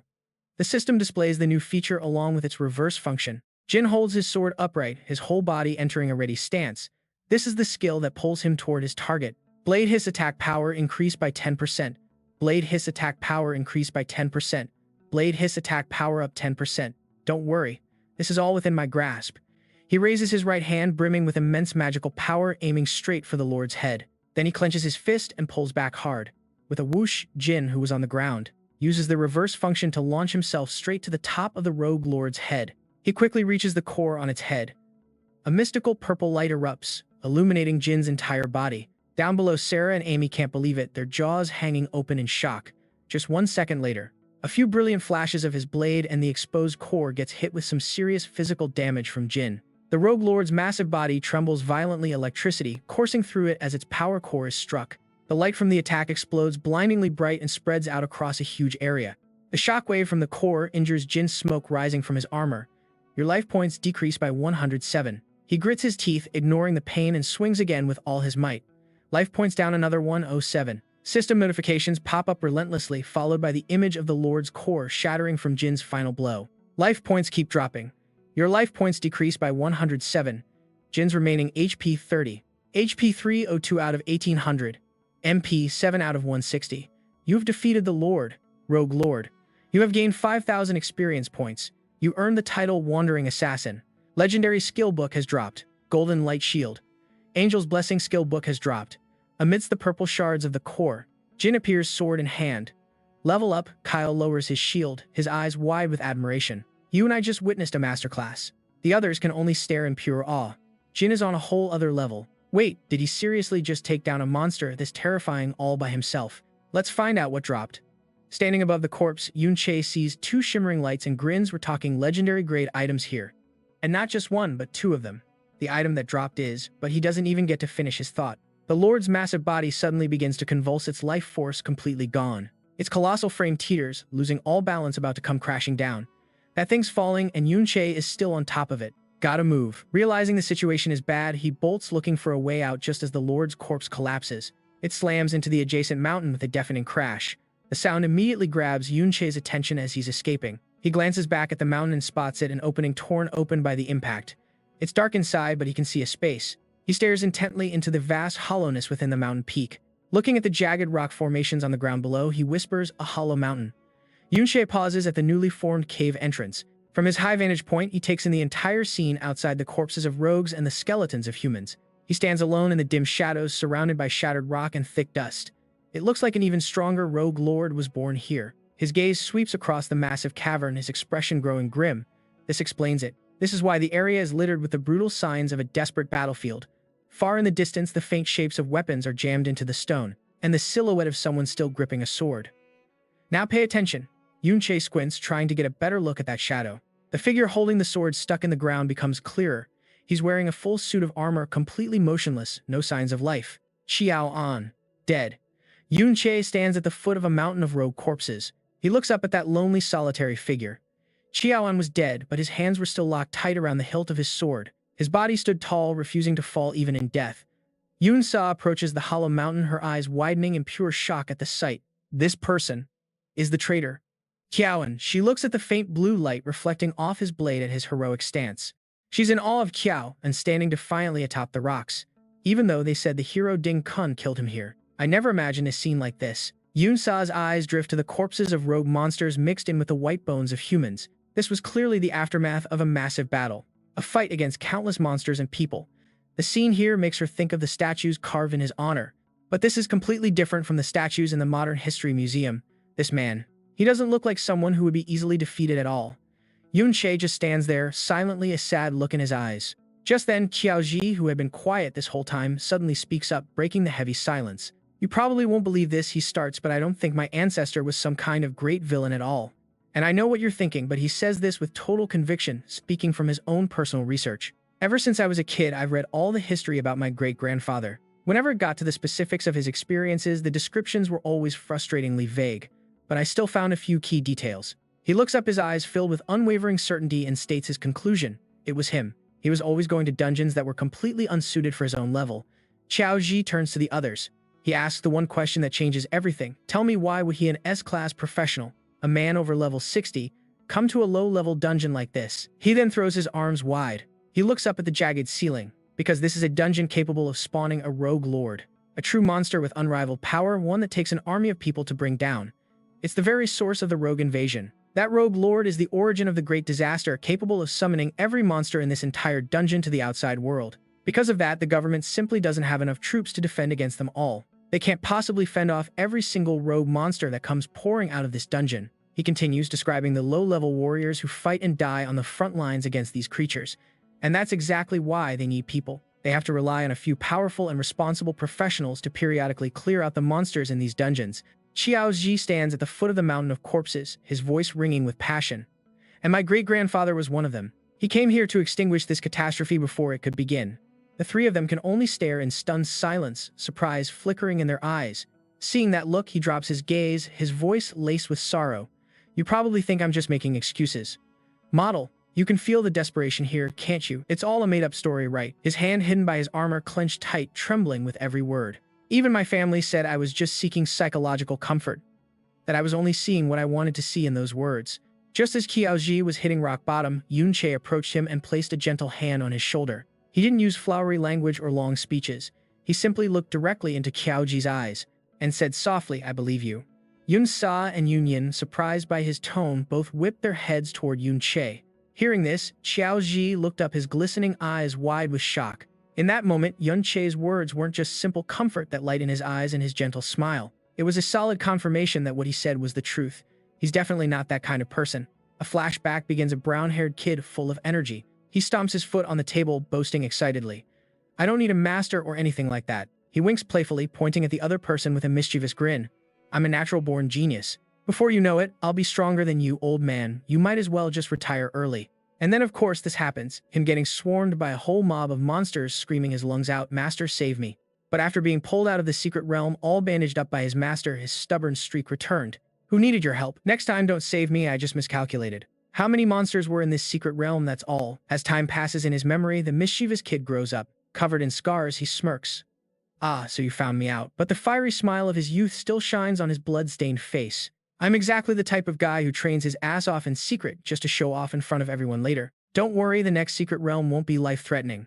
Qiaolan from back in the day had his sword slung over his shoulder. With a shield in hand, he glanced back at the person asking him, "Why did you choose that class?" The sword guard is considered the weakest advancement for a shield bearer. Hearing that question, his annoyance was written all over his face as he looked at the reckless guy beside him. Isn't it because of you? You focus almost entirely on strength and speed, right? You always charge straight ahead. No shield class could possibly keep up with you. The scene shifts until all that's left around him are monster corpses. And the pointing and whispering of others. My old friend, I finally found you. The man is covered in injuries, his vision fading to black, but a smile is still on his lips. I get it. Leaving the party without permission means a 3-month salary cut. I ran into so many thugs, I had no choice but to level up. Saving people. Yeah, right. I just did it on the side. Yun-Che stood there watching the face of his friend from his past life, as his own eyes grew cold. Qiaoan, for you I will make the Ding family pay. And you and I both know he means every single word of it. The scene cuts back to the Ding household. In a lavish, opulent room, Ding Guo raises his voice, his brow furrowed. Is what you're saying true? Ding, Shu standing before a table of family elders, loudly replies. It's true. If you don't believe me, father, just ask the teacher in charge of the secret realm. That Yun-Che guy is on another level. He remembers being blocked by Jun Yi. I was stopped by the teacher at the gate of the secret realm and wasn't allowed to go inside. I really can't let you in. Your level is still way too low. But then the people inside started coming out. The moment they stepped out, a storm of excited chatter erupted. Did you guys see what just happened? I saw it from a distance. The thug lord just collapsed. They didn't even notice him. Not holding back one bit, they shared everything they witnessed with each other. With a commotion that huge who didn't see it, I'm afraid that guy single-handedly killed it. Seriously, insane. That was a rare hidden boss over level 40. Just being able to control it is already beyond my imagination. Ding Xu stood there, watching them leave safely. His face darkened as they all kept chattering about one particular name. That guy's name is Yun-Che, right? Hearing this, the Ding family elders all fell silent. Their eyes darted from Ding Xu to one another. I thought Yun-Sa and his group were already impressive. I never expected another student to be this powerful. What's his background anyway? One of them slowly pushes himself up from the discussion table, leaning on his knees. The words that came out of his mouth were anything but civil. Summon the Ding family guards, follow me to catch that secret realm traitor. And just like that, you know it's about to go down. Ding Guo, who had been lost in thought, suddenly spoke up, stopping him. Wait a minute, you mentioned something earlier. So the little brat from the Qiao family is with them too. An old man looks up, a sinister glint in his eyes. From the shadows he gives the order, then drag the rest of the Qiao family along with them. Alright, let's catch back up with Yun-Che's crew who are seriously checking out the loot from that bandit lord. It's a skill book gleaming with golden light. No level requirement and no specific class type listed. Quality legendary. Yun-Che takes the book and holds it out in front of Qiao Ji. Here you learn this skill book. It has no level requirement. Yun-Sa, standing nearby, points at the book Qiao Ji just received. She looks at him in disbelief, asking, "That's a legendary skill. You're just giving it away like that." He just smiles and replies calmly, "It's a specialized skill for someone who uses his shield. I can't learn it. Besides, this is the same skill your great-grandfather used to use." Yun-Sa. She tightens her grip on her hat, giving Yun-Che a knowing look. Well, it's true, you don't lack for powerful skills. She steps in front of him, both of them ignoring Qiao Zi as they start chatting. Theoretically, my skills are all high level, but they're nothing compared to yours. Not even that skill where you suddenly vanish. He just stands there listening. She analyzes his abilities with bright eyes.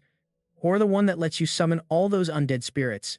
Hearing the word undead, Yun-Che's head dips slightly, his bangs hiding his eyes. Undead spirits. Only now does he remember.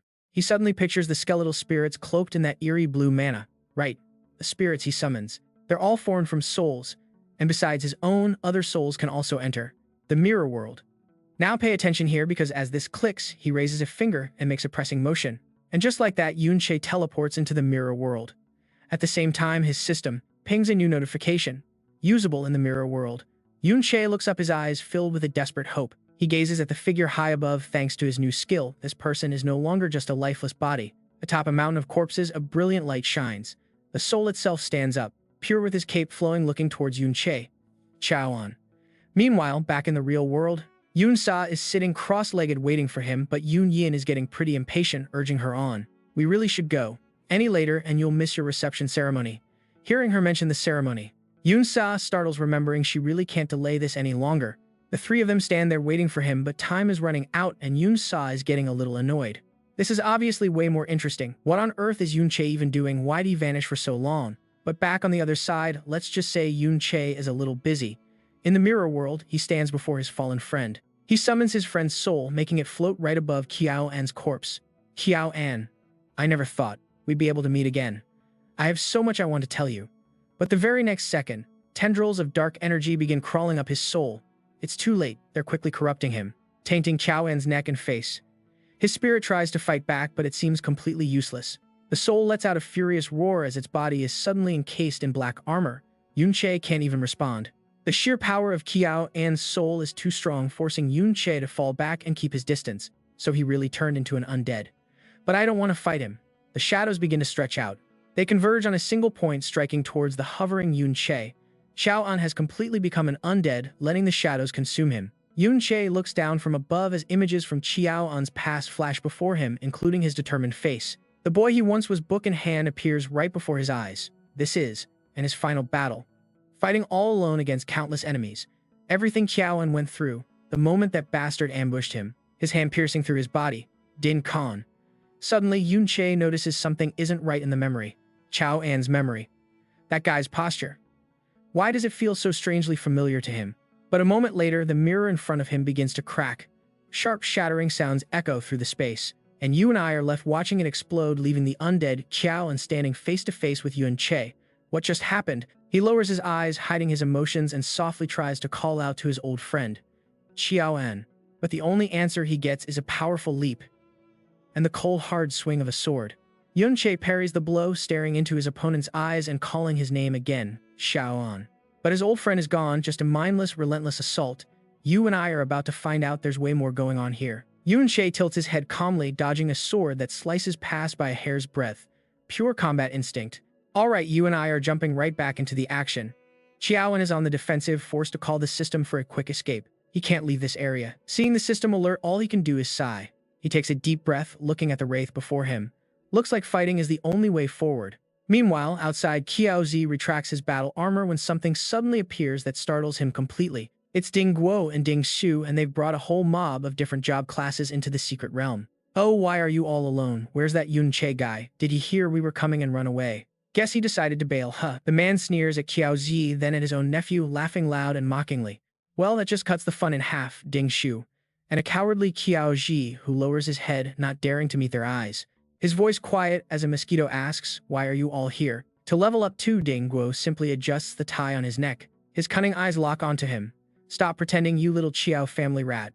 Wasn't it you and Yun Che who snuck into my house to steal from me? Falsely accused, he tries to clear his name, his voice gaining strength. I didn't. You're mistaken. Mistaken. You think I couldn't hear you screaming? Qiao Ji falls dead, silent, his eyes filling with dread. He stares at the aggressive, unreasonable mob in front of him. Ding Guo waves a hand, silencing him with a sinister grin. Actually, none of that matters, he says, because I brought you a little gift. And trust me, Qiao Ji's face goes pale for a reason. His eyes flood with pure terror as he looks at the gift he brought. The crowd with Ding Guo parts ways, so Qiao Ji can clearly see his entire family behind them. His grandfather, grandmother's second uncle, youngest aunt. His gaze sweeps over them, finally landing on the weary, grief-stricken face of one woman. His mother. The moment his grandfather sees him, he erupts. Kainil, the curse echoes as Qiao Ji bows his head, enduring the verbal assault. You worthless animal, apologize to the hero's clan. Then apologize to young Master Ding Shu grandfather first. I don't want to. But the old man refuses to listen, just stubbornly screaming at the boy. What did I teach you when you were little? When you face the Ding family, what do you do, Kainil? But Qiao Ji snaps. He starts arguing back, arguing with his own grandfather. Are we the Qiao family destined to be the dogs of the Ding family for all eternity? Just that one question. And with it, every member of the Qiao family freezes in place. You and I just watched a coward find his spine. The man with the buzz cut collapses to his knees, eyes wide with terror as he screams, yes, we are the descendants of evil traitors. Being their dogs is a blessing. His youngest aunt, trembling uncontrollably, sneaks a glance at Ding Guo as she tries to reason with him. Qiao Ji, do you want to get our entire family killed? Think about your parents. She's aiming for his weak spot. Every word she says makes Qiao Ji's mother tremble even more. Think how hard your mother has had to work to support this family while your father is like that.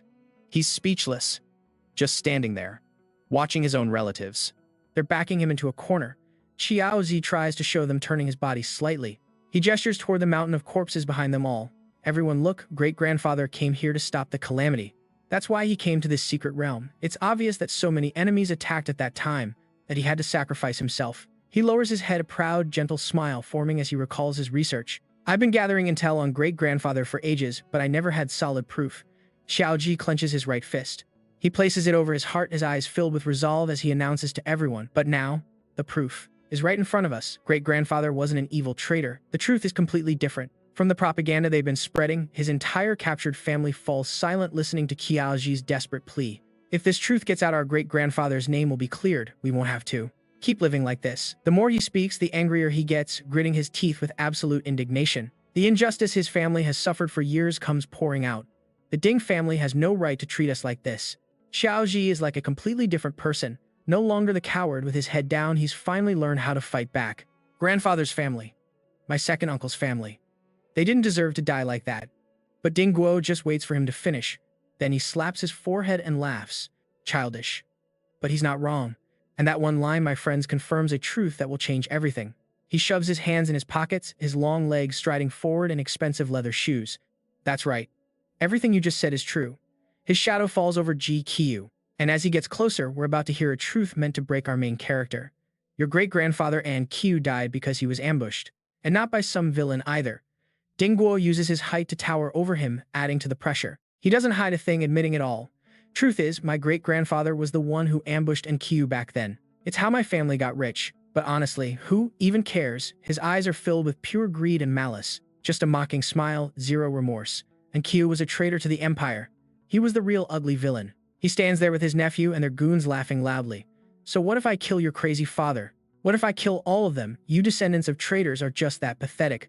Ding Guo then points a finger towards Ji's family standing right behind him, not even trying to hide it. He points right at the group, their faces pale with fear.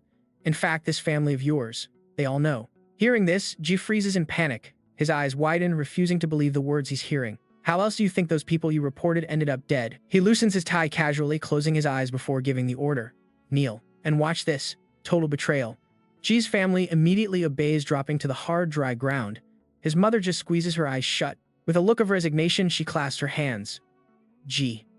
Please, I'm begging you. Just admit you were wrong. Don't fight back. It's useless. She can't hold back the humiliation as tears stream down her weathered face. I really don't want to lose my son. Not after your father already went mad. Ji hears every single word she's saying. Seeing her cry, a rage builds inside him, making his thin frame tremble violently. Mom, I really can't stand this. An image of his mother from years ago flashes in his mind, her face still free from the lines of time. Ji, don't listen to them. You're the best. You're the best. Ding Shu sees all the elders kneeling at the feet of his family, and a wicked, arrogant smirk spreads across his face as he lifts his foot. He kicks hard at the back of Ji's head. Still hesitating, haven't you learned your place? You will kneel. Kneel, or I'll make you kneel. But he never expected Ji to simply raise one hand. And there it is. The moment we've all been waiting for. He blocks the kick completely, then grabs Ding Shu's leg with a roar. Channeling all his pent-up rage, he swings the punk around and hurls him straight into a corner, sending him off to eat some dirt. She stands firmer and stronger than ever, looking him dead in the eye with a clear declaration. I will never kneel again. Ding Shu, though thrown, scrambles to his feet, that same twisted smile on his lips. He takes a deep breath, rising from the dust cloud, his right hand summoning his weapon as he glares at Ji with pure fury. Gotten bold, have we? You dare to fight back? Ding Shu charges forward, ready to teach him a lesson. But Ji has already summoned his armor, fully prepared for battle. Let me give you a reminder of what it's like to be a punching bag. He unleashes a devastating punch right into his face as Ding Shu closes in. For all his bluster, the guy takes a second direct counterattack without even a chance to dodge. Ding Shu's eyes go wide. He can't seem to believe it. Getting hit a second time this fast? How is this happening? Ji holds his shield, not looking at his captive mother as he softly calls out, Mom. Before finishing his sentence, he pours all his fury into his fist, smashing it straight into Ding Shu's face. We are the descendants of heroes. Seeing his nephew get beaten, Ding Guo's brow furrows as his voice drops. Oh, Ding Shu gets punched square in the face immediately, staggering back. He stands there, clutching his cheek, his eyes bloodshot with rage, gritting his teeth as he seethes out every word. How can this be? How can even you suddenly get so much stronger? He completely loses it. He madly charges again, unleashing a continuous assault on Ji, who just raises his shield to block every single blow. Ding Shu is no longer calm. He's used to being arrogant and on top. At this moment, he cannot accept this reality. Being surpassed. You've been nothing but a punching bag since we were kids, he screams, swinging with all his might. He brings his hammer down again and again onto Ji's shield. On what grounds? Not only can Ji block every attack, he can even counterattack, smashing Ding Shu with a punch that sends him face first into the dirt. And you know what? We love to see it. This whole brutal turnaround between Ji and Ding Shu is witnessed by a huge crowd, including his own mother and his young aunt. Even the AI stares in shock as Qiaoji stands tall over his opponent's shield in hand. He glances down from above a new man. And trust me, the boy he used to be is long gone. Meanwhile, in the mirror world, Yun Che and Qiao An's spirit are still locked in a relentless battle. Qiao An's spirit, lacking all reason, just attacks with pure desperate force. Yun Che dodges and counters quickly, realizing from the sheer power behind the blows. This is Qiao An's peak form. He was nowhere near this strong back then. He stares at the figure with the glowing golden shield, its eyes cold and empty. It prepares to charge again. One advances, one retreats. An endless cycle of offense and defense with no end in sight. If he wasn't a defense-type class, and if he still had his mind, I would have been overwhelmed in a heartbeat. Suddenly, Yun Che switches from defense to offense, dashing instantly behind Qiao An. Every fighting technique he has, I'm the one who taught him. A single sword strike flashes out. It lands right on the edge of the shield. I know his weaknesses inside and out, and the attack works. Qiao An's health bar flickers a tiny dip, but after his level 60+ class change, his defense is monstrous. Looks like, even with my enchanted blade, I can barely scratch him. Right at that moment, as Yun Che realizes this, Qiao An suddenly powers up with a massive roar, and he knows something big is coming. The energy inside his body erupts, exploding outwards in a massive, overwhelming wave. A blazing golden orb of power rockets straight for Yun Che, forcing him back once again. After blocking the slash, the legendary skill Golden Light Shield activates. His gaze turns even colder. Yun Che looks at his old friend and thinks, this is a real pain. Qiao An's Golden Light Shield is knocked aside. It slams into the cave wall with a deafening explosion. And at the same time, back in the real world, Ding Shu has lost his mind. He's not holding back anymore, raining down blows on Qiao Zi, screaming, you filthy mutt. He unleashes his Mountain Breaker skill, but Qiao Zi blocks every single hit. But the counterattack, Ding Shu takes the whole thing, his teeth shattering from the impact. The crowd is stunned. They can't believe what they're seeing. Frozen in place, they just watch. Qiao Zi is beating Ding Shu to a pulp. Seeing his nephew's dire situation, Ding Guo finally makes his move. His hands are now covered in sharp metallic armor. Ding Shu, you can't even beat this little punk. With that, he leaps in front of Qiao Zi, aiming a punch straight for his face. Let your uncle help you vent some anger. But it seems he got a little too confident in his own power. Ding Guo's fist is stopped dead by his shield. The shield barrier grows bigger and bigger, its light intensifying, becoming completely unstoppable. This shield erupts directly from Qiao Zi's body. He stands in the center, still holding Ding Shu's collar, and roars. Golden Light Shield, stand back and watch, old man. You so-called family heroes are nothing but cowards who don't even dare to fight one-on-one. The scene shifts again. Yun Che's sharp sword strikes continue to slice across Qiao An's Golden Light Shield. He sees his attacks doing almost nothing to the defense and thinks as a legendary grade skill, its defensive power isn't even connected to the user's own defense stats. But Yun Che seems to know this skill very, very well. He doesn't hesitate, he just keeps pushing forward. As long as it doesn't take a hit that exceeds twice its limit, it can take at least 10 attacks. His strikes continue to fly. Two streams of purple and gold light intertwine, throwing the area into chaos. But it's also a skill with high energy consumption. He sees his attacks are finally starting to wear the shield down. Now get this, even the smallest damage will drain its energy.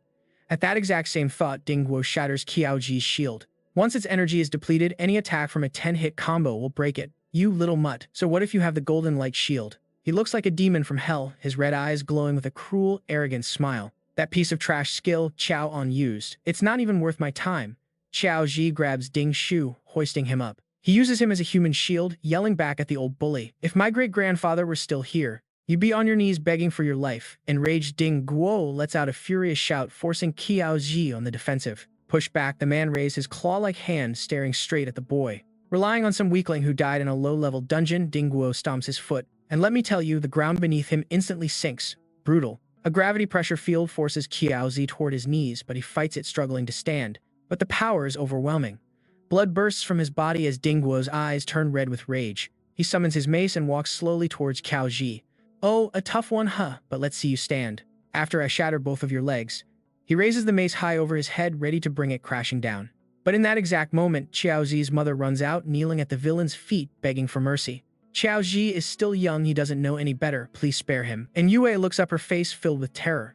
Tears stream down her face. I'm kneeling before you now, I'll do whatever you want. Ding Guo pauses, a scornful smirk on his face as he looks at the miserable woman.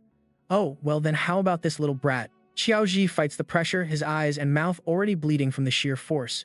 He still glares back defiantly. If you won't kneel, the man sneers, then I'll just kill your mother. And just as he says it, the mace in Ding Guo's hand changes its target. He aims for Qiao Ji's mother and swings. Oh well, there's always someone to kill. Qiao Ji screams in pure horror. He desperately tries to stop the savage attack. But before he can finish his sentence, the mace slams down. Dust and debris explode everywhere, completely blocking the view. Qiao Ji just stands there, frozen, staring at the scene, unable to process what just happened.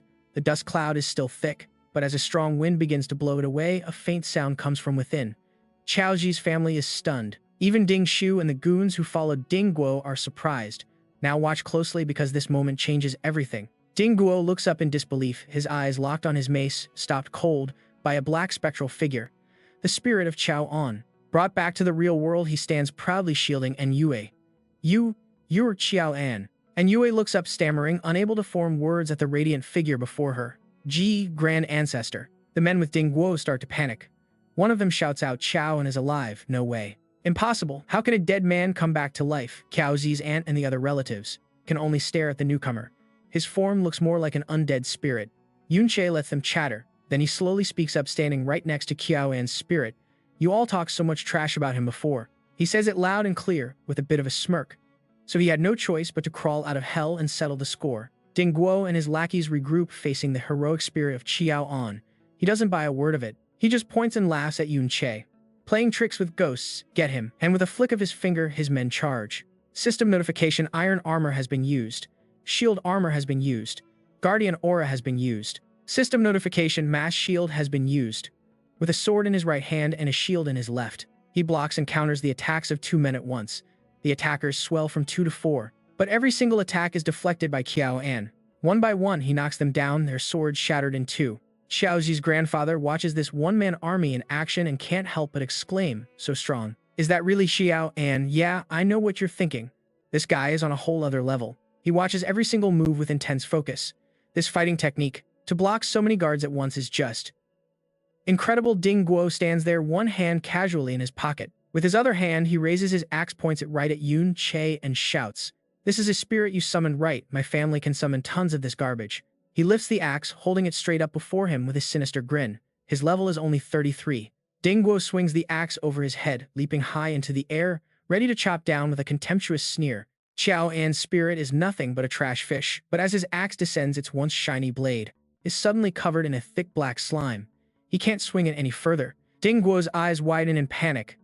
Seeing his attack fail, Ding Guo immediately switches tactics, unleashing a barrage of attacks on Qiao An. But every one of his techniques is blocked. The big guy ignores it all, his eyes blazing with rage as he gathers fiery red energy in his palm. He unleashes his attack, a chaotic storm of claws that knocks Qiao An backward. Against absolute power, it's all useless. But his celebration doesn't last long. A golden light, just like the one from Qiao Ji earlier, flares to life. It expands, pushing against the villain's not-so-handsome face, and twisting it out of shape. It's the golden light shield. Yun Che, watching from afar, coolly comments on the guy's flashy move. Even as an undead, he's still S-class. That golden light shield alone is enough to keep you busy for a long while. Forced back by the shield, the guy has no other choice. He glances behind him, shouting, "Everyone charge, we can drain its energy together." There's just one tiny problem. Behind him, completely empty, not a single person in sight. Ding Guo whips his head around looking for his lackeys, and he finally realizes his goons are a little too busy to help. Yeah, this is the moment his whole genius plan completely falls apart. He grinds his teeth in fury and summons a suit of armor. A bit of a hassle, but his power instantly skyrockets, his entire body enveloped in a fierce red aura. Qiao An undead, who cares? They're just a bunch of summons. With his transformation complete, Ding Guo rockets straight toward Yun Che, who's been standing there all alone. Just kill the summoner, and the summons will disappear on their own. He thinks he's brilliant, way too overconfident in his own abilities as he swings his claws right for our main character. The attack slams down in front of Ding Guo. The ground erupts into dust and rubble. I have this high-grade equipment from my ancestor. You really think you can fight me? But just as that arrogant thought crosses his mind, Yun Che flashes past him with one clean strike. Yeah, you saw that right, one hit. Ding Guo's entire right arm armor and all is completely shattered. Blood erupts everywhere as he stares back in disbelief. What the hell? How is he not even hurt? Ding Guo flails wildly at Yun Che, but in a flash, he vanishes again. The guy is completely lost, pure panic showing on his face. He disappeared. Yunche, who had just vanished from sight, suddenly dives from the sky, driving his sword straight into Ding Guo's back. Caught completely by surprise, he has no way to dodge and takes the full force of the blow. Ding Guo unleashes his energy, blasting Yunche off his back. But in that instant, Qiaoan is already closing in fast. Yunche lands smoothly. He glances over and sees Qiao and charging forward. Bonbon. Once he's close enough, he grabs the hilt of his shield, tensing up and thrusting it forward. Yunche uses that shield as a springboard, launching himself forward. Their teamwork is unbelievably in sync. Qiaoan gives him the perfect boost, sending him flying straight at Ding Guo for a critical hit. The slash cuts deep and blood sprays from the wound. He can only watch Yunche's form and curse. Damn it. Yunche's eyes are like daggers. He raises his sword high again, his face a mask of pure killing intent. 1, 2, 3, 4. Then countless sword strikes rain down, every single one landing perfectly on Ding Guo. The guy's arm is severed. He stares in horror at his own arm and roars, his eyes bloodshot. My arm. Ding Guo frantically looks around for help. From the men he brought along, his voice still arrogant as he orders, "Damn you, healer. Heal me," but the only response he gets is the murderous gaze of Yunche, who appears behind him like a phantom, silencing his words. The guy is just fast enough to increase the gravity all around him, but it's useless. Yunche instantly vanishes. Get lost. He uses Mirror World to safely teleport to another spot and lands gracefully. A mocking smile appears in his eyes. He looks at Ding Guo and asks, "So how's it going? Are you scared yet?" The guy's face is pale as a sheet, maybe from fear, maybe from blood loss. He screams, "Healer, why aren't you healing me already?" But when he turns to look, the healer he brought with him has already been run through by one of Yunche's undead. Every goon Ding Guo brought to ambush them now lies dead on the ground. And you and I just saw a total party wipe. Not a single one of them was left standing. Yunche stood tall amidst the green smoke left behind by his undead army. "You really thought my undead would still have the same power they had back in your little hideout?" A system window pops up with inverted information just as the tainted spirit's shadow latches onto Qiaoan's back. Tainted spirit possession, attack power up 30%, defense power up 30%, and continuous damage to all enemies nearby. You see, buffed by a legendary tier skill, these guys are on a whole different level than some trash mobs. The bandit leader Ding Guo looks up at Yunche and the overwhelming aura of light he's creating. His face grows tense. He knows he can't possibly take on Yunche's group by himself, so he bolts, turns tail and runs for his life. "Screw this, I'm out." But as he turns, the escape route behind him is instantly cut off by Qiaoan's shield. He tries another direction, but another shield slams down, blocking him again. The guy starts to panic, sweat pouring down his face as a storm of Qiaoan's weapons rains down from the sky. They seal off every possible exit, trapping him in a spacious cage. Yunche lets him sweat for a moment before appearing. Sword in hand, he closes in one slow step at a time, activating the sword guard's ultimate skill, the sword and shield absolute formation. Ding Guo turns completely cornered, but still trying to act tough, staring Yunche down. No one under S rank can get out of this. Yunche just smirks. "You're welcome to try." Pushed to the absolute limit, the guy has nothing left to lose. So Ding Guo raises a dark red object with a strange seal towards the sky. "Don't come any closer." He clutches it tight, voice trembling but trying to sound threatening. "I have a void bomb right here." Yunche just gives him a cold stare, totally unimpressed by this pathetic little performance. "This is an S-rank item my father gave me. If it goes off, with a low-level health bar like yours, you are definitely dead." Yunche pauses, letting Qiaoan slowly advance in his place. And then comes the challenge. "Go on. Set it off." Ding Guo clutches the bomb, his voice getting louder and louder. He's screaming himself hoarse now, trying to threaten them. "You want to die? My health is so high I can survive the blast." Yunche stands there calmly, dropping the words that send Ding Guo into total despair. "Even if you blow him to pieces, I can just bring him back to life." And just as he says that, the man standing right in front of Ding Guo suddenly appears right behind him. As for me, Yunche coldly announces a rather unfortunate truth that Ding Guo somehow missed. "You and I both know what's coming next, right? You can't even detonate it." He swings his sword, slicing clean through the arm holding the bomb. The severed arm thuds to the ground in Ding Guo's stunned silence, and the void bomb tumbles right along with it. Its menacing red glow immediately fades into a soft, harmless blue. Yunche stands over him like a god descending to earth. He speaks two powerful words with absolute authority: "Kneel down." This time, there's no more posturing. The guy just collapses. He slams to his knees on the rocky ground. Qiaoji, clutching his own wounds, can't help himself when he sees this incredible moment. He breaks into a victorious laugh. Even Ding Xiu, who he'd beaten to a pulp, has woken up crying with snot and tears everywhere. He just stares at his defeated uncle. Yunche, like an executioner, plants one foot squarely on Ding Guo's back. The blade of his sword presses against the man's neck. and he asks his final humiliating questions. He's here to break him completely. Tell me, do you think you have any value left at all? Yun-Che then retracts his battle aura. His combat gear vanishes, replaced by his normal clothes as he casually checks his item inventory. And wow, there's a ton of junk in here. He even found hundreds of life potions. He pulls out a shimmering golden potion, holding it in his hand and studying it intently. It's a life potion. Restores 100 HP over 10 seconds. Effect cannot be stacked. Yun-Che says aloud, turning his head. He looks over to find Ding Guo, his soul already extracted, just standing there completely obedient. But with a recovery rate that low, even if he had used the potion back then, it would have been a useless drop in the bucket. He would have died anyway. He remembers the scene from just moments ago, that one clean strike and the explosion of blood. The moment he killed him, the moment the real Ding Guo died, a man's soul instantly appeared in his private mirror world, and he was immediately turned into another one of his undead. And right then, in that very moment, Yun-Che finally put the pieces together. So it's true. I can get high-level undead just by killing people. He glances over at the unconscious Ding Shu foaming at the mouth on the ground. A new plan is already forming. But I'll keep this one alive for now. He could be useful later on. And back in the real world, Xiaoji's grandfather can only stare in awe at Yun-Che's back. The old man stares in awe as the kid checks the system, so young, yet so unbelievably powerful. And here's the gut punch. He sees his own grandson clinging to his mother and finally realizes he was the one who led Eiji astray. Yun-Che's resolve had hardened, but at that very moment the rest of the Qiao family started to crumble. They panicked, looking at their patriarch. What do we do now? The third master is dead. The Ding family will want blood. We're done for. Xiao Zhang hung his head low, a deep-seated fear he couldn't hide creeping back into his eyes. Even if that kid is strong, you don't just attack a hero and expect to live to tell the tale. In his mind, he could still see the terrifying image of the man everyone hailed as a hero. The hero who killed our ancestor 15 years ago is only going to be stronger now. Yun-Che, though standing far off, heard it all. He overheard every last one of their panicked whispers. He was right. If word of this gets out, he won't have much time to level up his strength. He too remembered that man's towering shadow and terrifying gaze. I have to level up fast, he thought, fast enough to deal with that monster Ding Kun. As Yun-Che was lost in thought, a new notification suddenly popped up on his system panel. Level up. Wait, he leveled up just like that. You and I both know who to thank for that. Looks like sending those undead out to farm monsters was paying off big time. His entire squad of ghoulish skeletons, armed with swords, sabers, and tridents, were charging the remaining low-level mobs. Based on the undead's current level and gear, they could absolutely dominate this whole area. 5 of them move as one unit, and wherever they passed, monsters dropped like flies. But this dungeon, it wasn't enough to support his rapid power leveling anymore. Yun-Che's gaze then shifted to Qiao, perched on a cliff. Turns out there was a more important reason he sent them off. He looked down below at a colossal monster.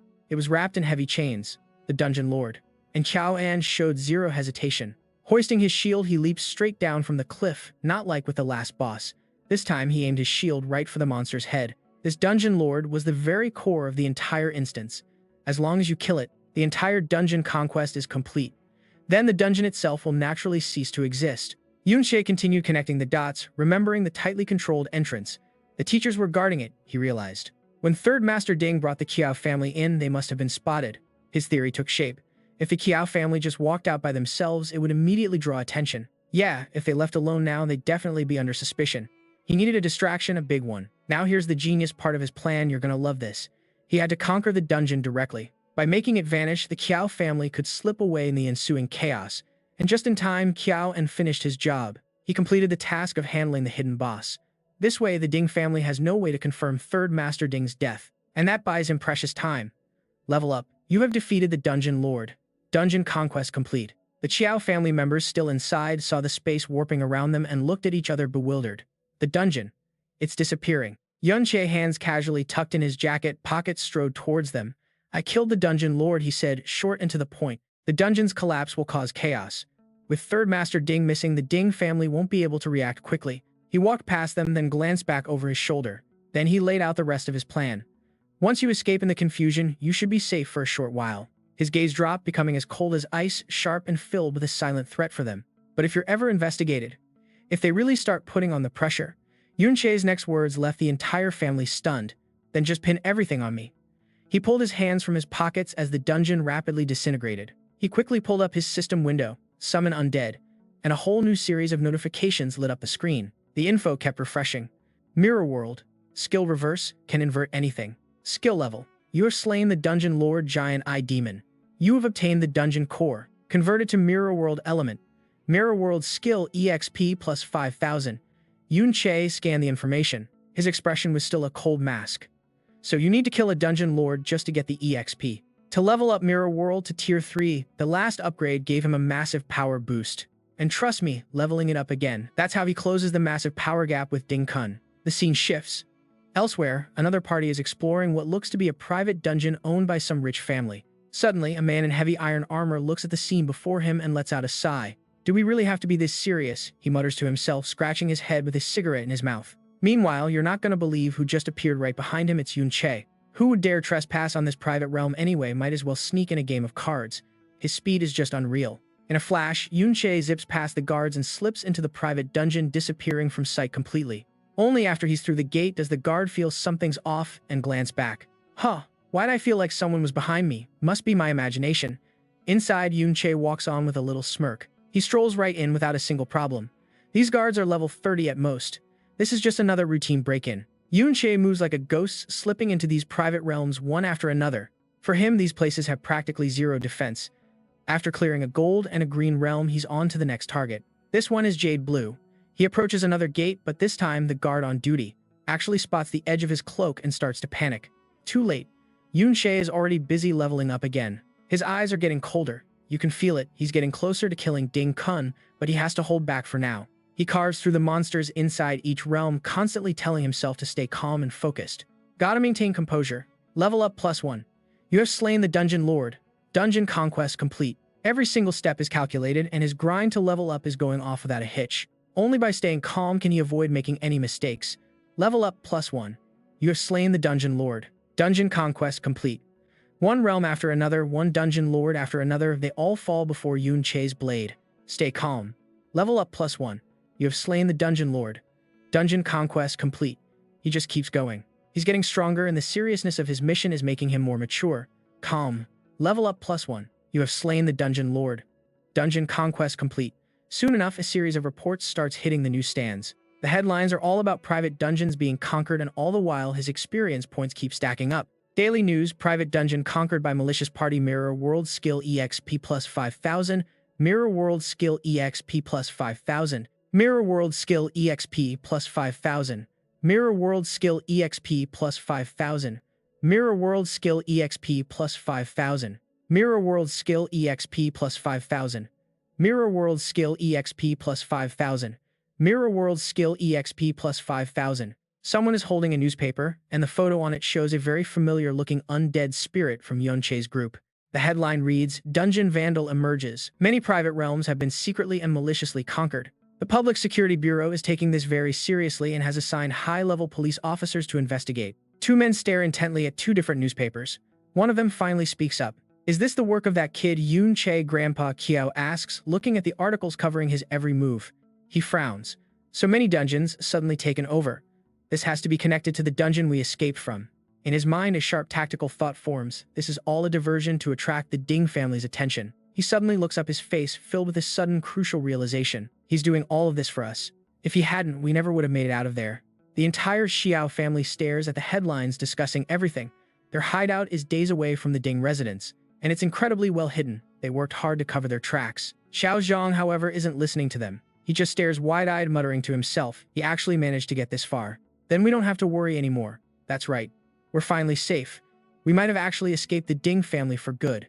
But that flicker of joy barely lasts a second. Just when they thought they were safe, and yeah, you and I knew it was too good to be true, boom, their hideout explodes. Through the smoke and rubble, a familiar voice calls out, "Escape us." It's Ding Hao cracking his neck as he glares at the Chao family. "Did you really think we'd go chasing after that criminal, that Yun Che kid? He's Ding Hao, level 42, second head of the family. Even if you weren't involved with him just for daring to run from the Ding family, I had to come say hello."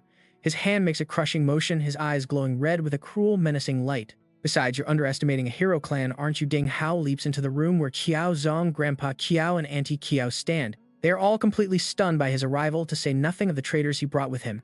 Meanwhile, in a massive secret realm. Alright, let's jump in. A huge crowd is waiting outside the gate as Ding Hao shouts a message for the Kiao family. He reveals they know exactly where to find that wanted criminal, the hero's secret realm. But Yun Che, he has no idea. A trap is waiting for him, casually finishing up his level up. Full of confidence, he announces, "Ding Kun, I'm coming for you at the entrance to a private secret realm." A massive crowd is packed together, waiting to get inside the hero's secret realm, and Yun Che is right there with them. He looks at the grand entrance and can't help but think, a private secret realm, huh? The one he cleared before only leveled him up about 30 times.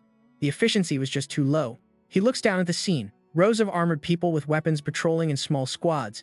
It seems higher-level realms are all like this one, managed by the state with the army guarding it. No one can get within 2 kilometers. Yun Che stands off to the side using his mirror world to scout the area. You've reached the scouting border. This time, he can only scout within a 200-meter range. He walks closer to where Yun Sa is standing, and just then she turns her head. He can't just sneak into these kinds of realms without getting caught. Looks like he has no choice but to rely on her. Now watch this. She playfully raises a finger, wagging it back and forth, teasing him a little. So you asked me to meet you here because you want me to get you inside. Sorry, can't do it.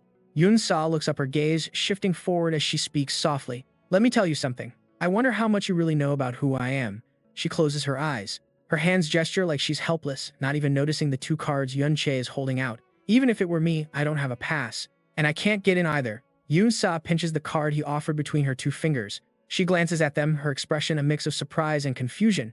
You came prepared, didn't you? She looks intrigued. Yun Sa carefully studies the pass Yun Che gave her. A temporary pass, it requires an escort to avoid inspection. Her playful, innocent expression instantly vanishes, replaced by a sharp, probing gaze. So you went around the Ding family and want to enter this realm without being detected. Why?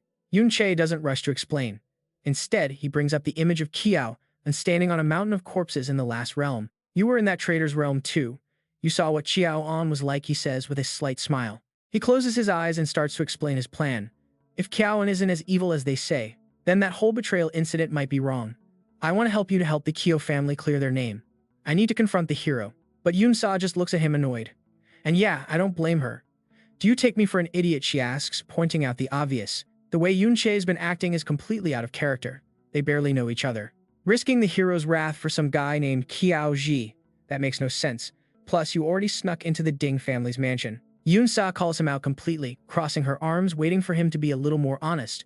What are you, some kind of prophet? Did you predict this whole thing with Xiaoan, so you stole these passes ahead of time? She continues, pressing him. She brings up the incident in the secret realm where Ding Guo brought a squad to capture him. And not long ago, the 3rd Ding elder went into the traitor's realm specifically to cause trouble for you and Xiao Ji.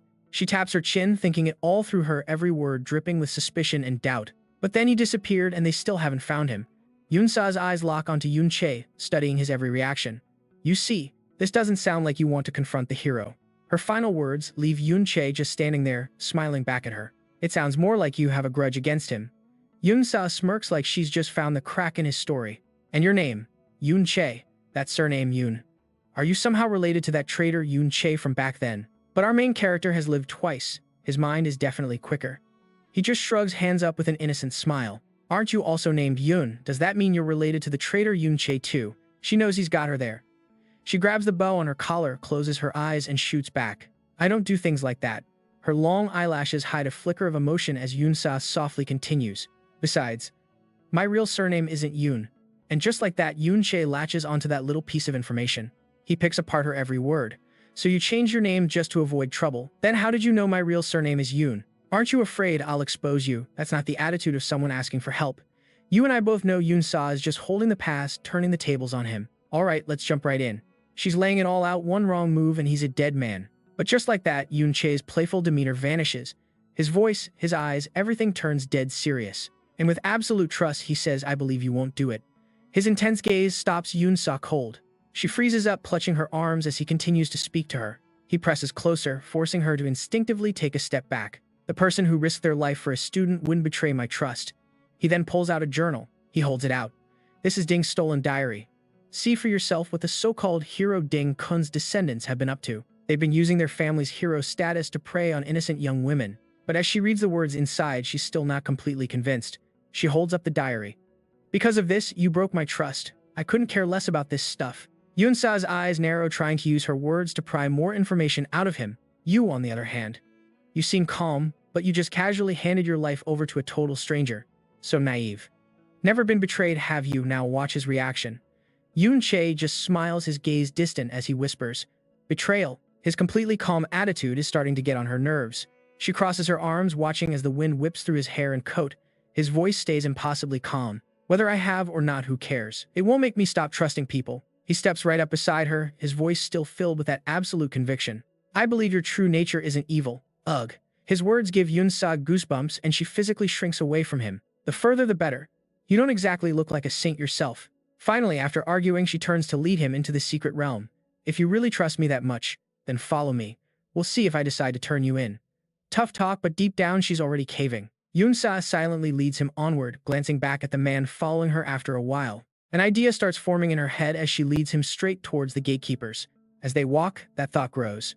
To think, someone out there still considers her a good person. A guard spots her, instantly waving. Miss Yun-sa. The hero has been waiting for days. We were told you can enter directly, but his face turns serious, staring at them both.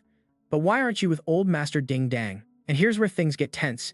He says the old master just went inside, but all his attention is now on the cloaked figure behind Yun-sa. Is that your bodyguard, he asks. Not to be suspicious, but the old master did warn us that his travel pass was stolen, so we have to be extremely careful. Yun-sa just points at the guard. Her tone is teasing, her eyes narrowed. Not suspicious of me, huh? Then what is this, an interrogation? Of course not, he says, scrambling to explain his words. It's just we received intel that a dangerous criminal is heading for the hero's secret realm. Yun-sa just smirks, glancing back at the heavily cloaked Yun-che. The guard, now worried, tries to explain himself a bit more. Yun-sa playfully turns back. We're just doing this for your safety, miss. It's only protocol. If a guard is swapped, we have to investigate. That's when she runs over, throwing an arm around his neck. She laughs loudly. Fine, check him then. But a second later, everything changes. She lifts his chin, turning his face upward. Her eyes go ice cold. So, you think I can't recognize my own bodyguard? Her tone is freezing, laced with a threat that terrifies the guards. Maybe I was replaced too. Why don't you check me? We wouldn't dare. If Miss Yun-sa is sure, then it's fine. Please enter. She then coldly leads Yun-che past them. She marches right past the guards and into the secret realm with a defiant "F." Yun-che follows close behind, his upper body already through the portal. His eyes are fixed, locked on the woman in front of him. This secret realm, and her status, is way higher than he ever thought. And you know what? The second they're alone inside, she turns to him and says, about that trust of yours. I brought you in. What you do next is your problem, Yun-sa says, turning to look at him. Her face shifts back to its saintly beauty, but that's it. She won't be helping him anymore. Yun-che summons his undead spirit, placing it right before the gate. Thanks for the lift, he tells her. I'll take it from here. This way no one will suspect you. Yun-sa turns away, clearly annoyed. She crosses her arms as he vanishes on the spot. Guess you have some conscience. Yun-che then teleports into the mirror world. Seeing Yun-sa's reflection from inside the mirror dimension, he quickly pulls up his system panel. His fingers fly across the display. Mirror World rotates all ultimate skills.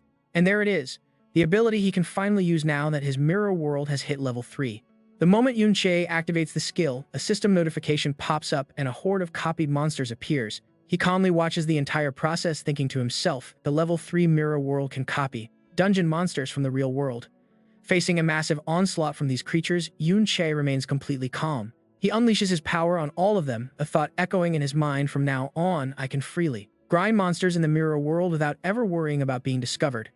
After testing it out, he casually leaves the mirror world, his mind still racing with possibilities. More importantly, Yun-che's eyes are glued to the system panel, which is constantly sending him notifications. A smirk plays on his lips. Even when he's gone, his undead spirits can stay behind and grind levels for him. He stands at a distance, admiring the full view of the city, amazed. They built an entire city inside his secret realm. At the same time, he makes a decision. First, he'll scout out the surrounding area. Yun-che's vision locks onto the most magnificent, imposing building in the entire city as he remembers something he read in a journal. According to the Ding family's diary, that's where Ding Kun is staying. I know very little about him. Yun-che unconsciously rubs his lip, his mind churning. All I know is he reached S-Rank 15 years ago, and after that, he never showed his true strength in public again. Not even the third Ding family elder knew his real power. He tries to connect this with knowledge from his past life. If he had more detailed intel, his chances of winning against the guy would be much, much higher. Now this is where it gets strange. In his past life, he knew every S-ranker. But this guy, he appeared out of nowhere. Yun-che suddenly turns to Qiaoan. Do you know who he is? Hearing the question, Qiaoan just looks utterly bewildered, its face completely blank. Seeing this, Yun-che grits his teeth in frustration. Still nothing, huh? He recalls when his skill leveled up, and he thinks confused. When the mirror world hit level 3, the intelligence of my undead spirits clearly increased. As he thinks, he stares at his minion. Qiaoan's growth was the most obvious. Qiaoan notices the stare and just looks back blankly, which puzzles him. It seems they still can't communicate yet. Yun-che shifts his gaze back towards the distant city, telling himself, maybe, if the mirror world continues to level up. Kiao On will regain more of its consciousness. Okay, let's jump scenes to that grand building. Yun Che was eyeing. Inside, an urgent voice rings out. Father, you always favored. Third brother, the most you can't just sit there and do nothing. The speaker is Ding Dan reporting anxiously to the man above him. We still have no idea where third brother is. He speaks frantically. According to Chi En's intel, that criminal dared to come near this hero's secret realm. Ding Kun watches Ding Dan's panic without saying a word slowly, pushing himself up to his feet. As he approaches, the old man keeps on rambling. To snatch third brother without a trace. He must be S-Rank. For safety's sake, I beg you to help me, father. And of course, if we could get the class change certificate. But before Ding Dan can finish his sentence, a hand suddenly pierces straight through his chest, silencing his frantic voice. And trust me, that absolutely just happened. Ding Kun's voice is ice cold. You're this old and can't even stop a kid. Are you trying to tell me what to do, Ding Dan? Ding Dan's eyes widen in absolute disbelief as he coughs up a mouthful of blood. His father pays him no mind, continuing to mock him. This kid has barely reached S-Rank and gotten his class change request. He wouldn't even be able to withstand a single blow from me. The chilling words hang in the air, sending a shiver down your spine. It's hard for me to keep a piece of trash like you around. This was supposed to help you take better care of my grandson. He clenches his fist, unleashing his power. Sucking all the life force out of Ding Dan's body and into his own, he speaks with utter disappointment. Not only did I lose a man, but now I have to clean up your mess. The old man's life force vanishes, his eyes going completely blank. But Ding Kun doesn't even care, he just keeps talking. Do you get it? Losing number 3 means I lost family. And I lost a few years of my own lifespan too. Meanwhile, outside the building, Ding Yan is riding on top of a slave.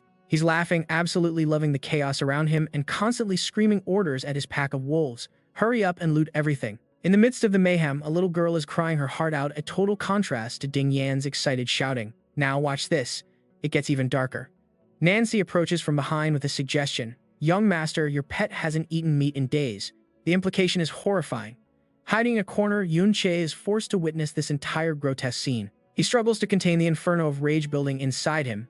Compared to this place, the Ding clan outside seemed almost tame. No matter how hard he tries, the raw power in his body just keeps leaking out into the surrounding area. He's about to burst. Suddenly, Yun Che senses another power signature flaring up right behind him. He whips his head around to see Kiao, and absolutely seething with fury, as if he's completely lost all control. Yun Che's gaze softens as he murmurs Kiao on. And you have to admire this. Even now, he still wants to save people. He begins to remember. He flashes back to their past, to the other children in the disaster area. In the beginning, it was just him and Ding Kun. They were the kindest and the strongest of the group. And when a guard with a whip screamed at them, a slave like you dares to steal the master's food. Where did this little brat come from? Get lost. But he still bravely stood in front to protect them. That's why I chose you as my students, why I trained you.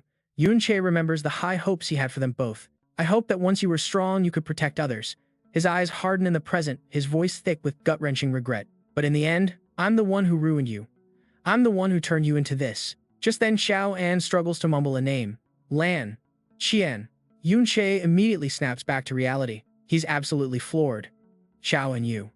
He rushes forward, gripping Xiao An's shoulders. You're conscious, you can actually. Xiao An doesn't answer him. Instead, he spits out a name. Ding Kun. He grinds his teeth in pure hatred, slowly saying Lan. Qian is Ding Kun. The moment Yun Che hears those words, his entire world shatters, pure horror on his face. We cut back inside the building. After finishing off Ding Dan, Ding Kun calmly wipes the blood from his arm, whispering, a name. Yun Che. He draws his sword, his voice filled with a sudden cold fury. Is Yun Che supposed to be a challenge to me? His mask slowly fades, revealing the face underneath as he scoffs. I never thought I'd hear that name again after so many years. A massive wave of energy explodes from his body. Ding Kun breaks into a completely unhinged grin. Let's see who dares impersonate you. And trust me, you are not ready for this. My dear master.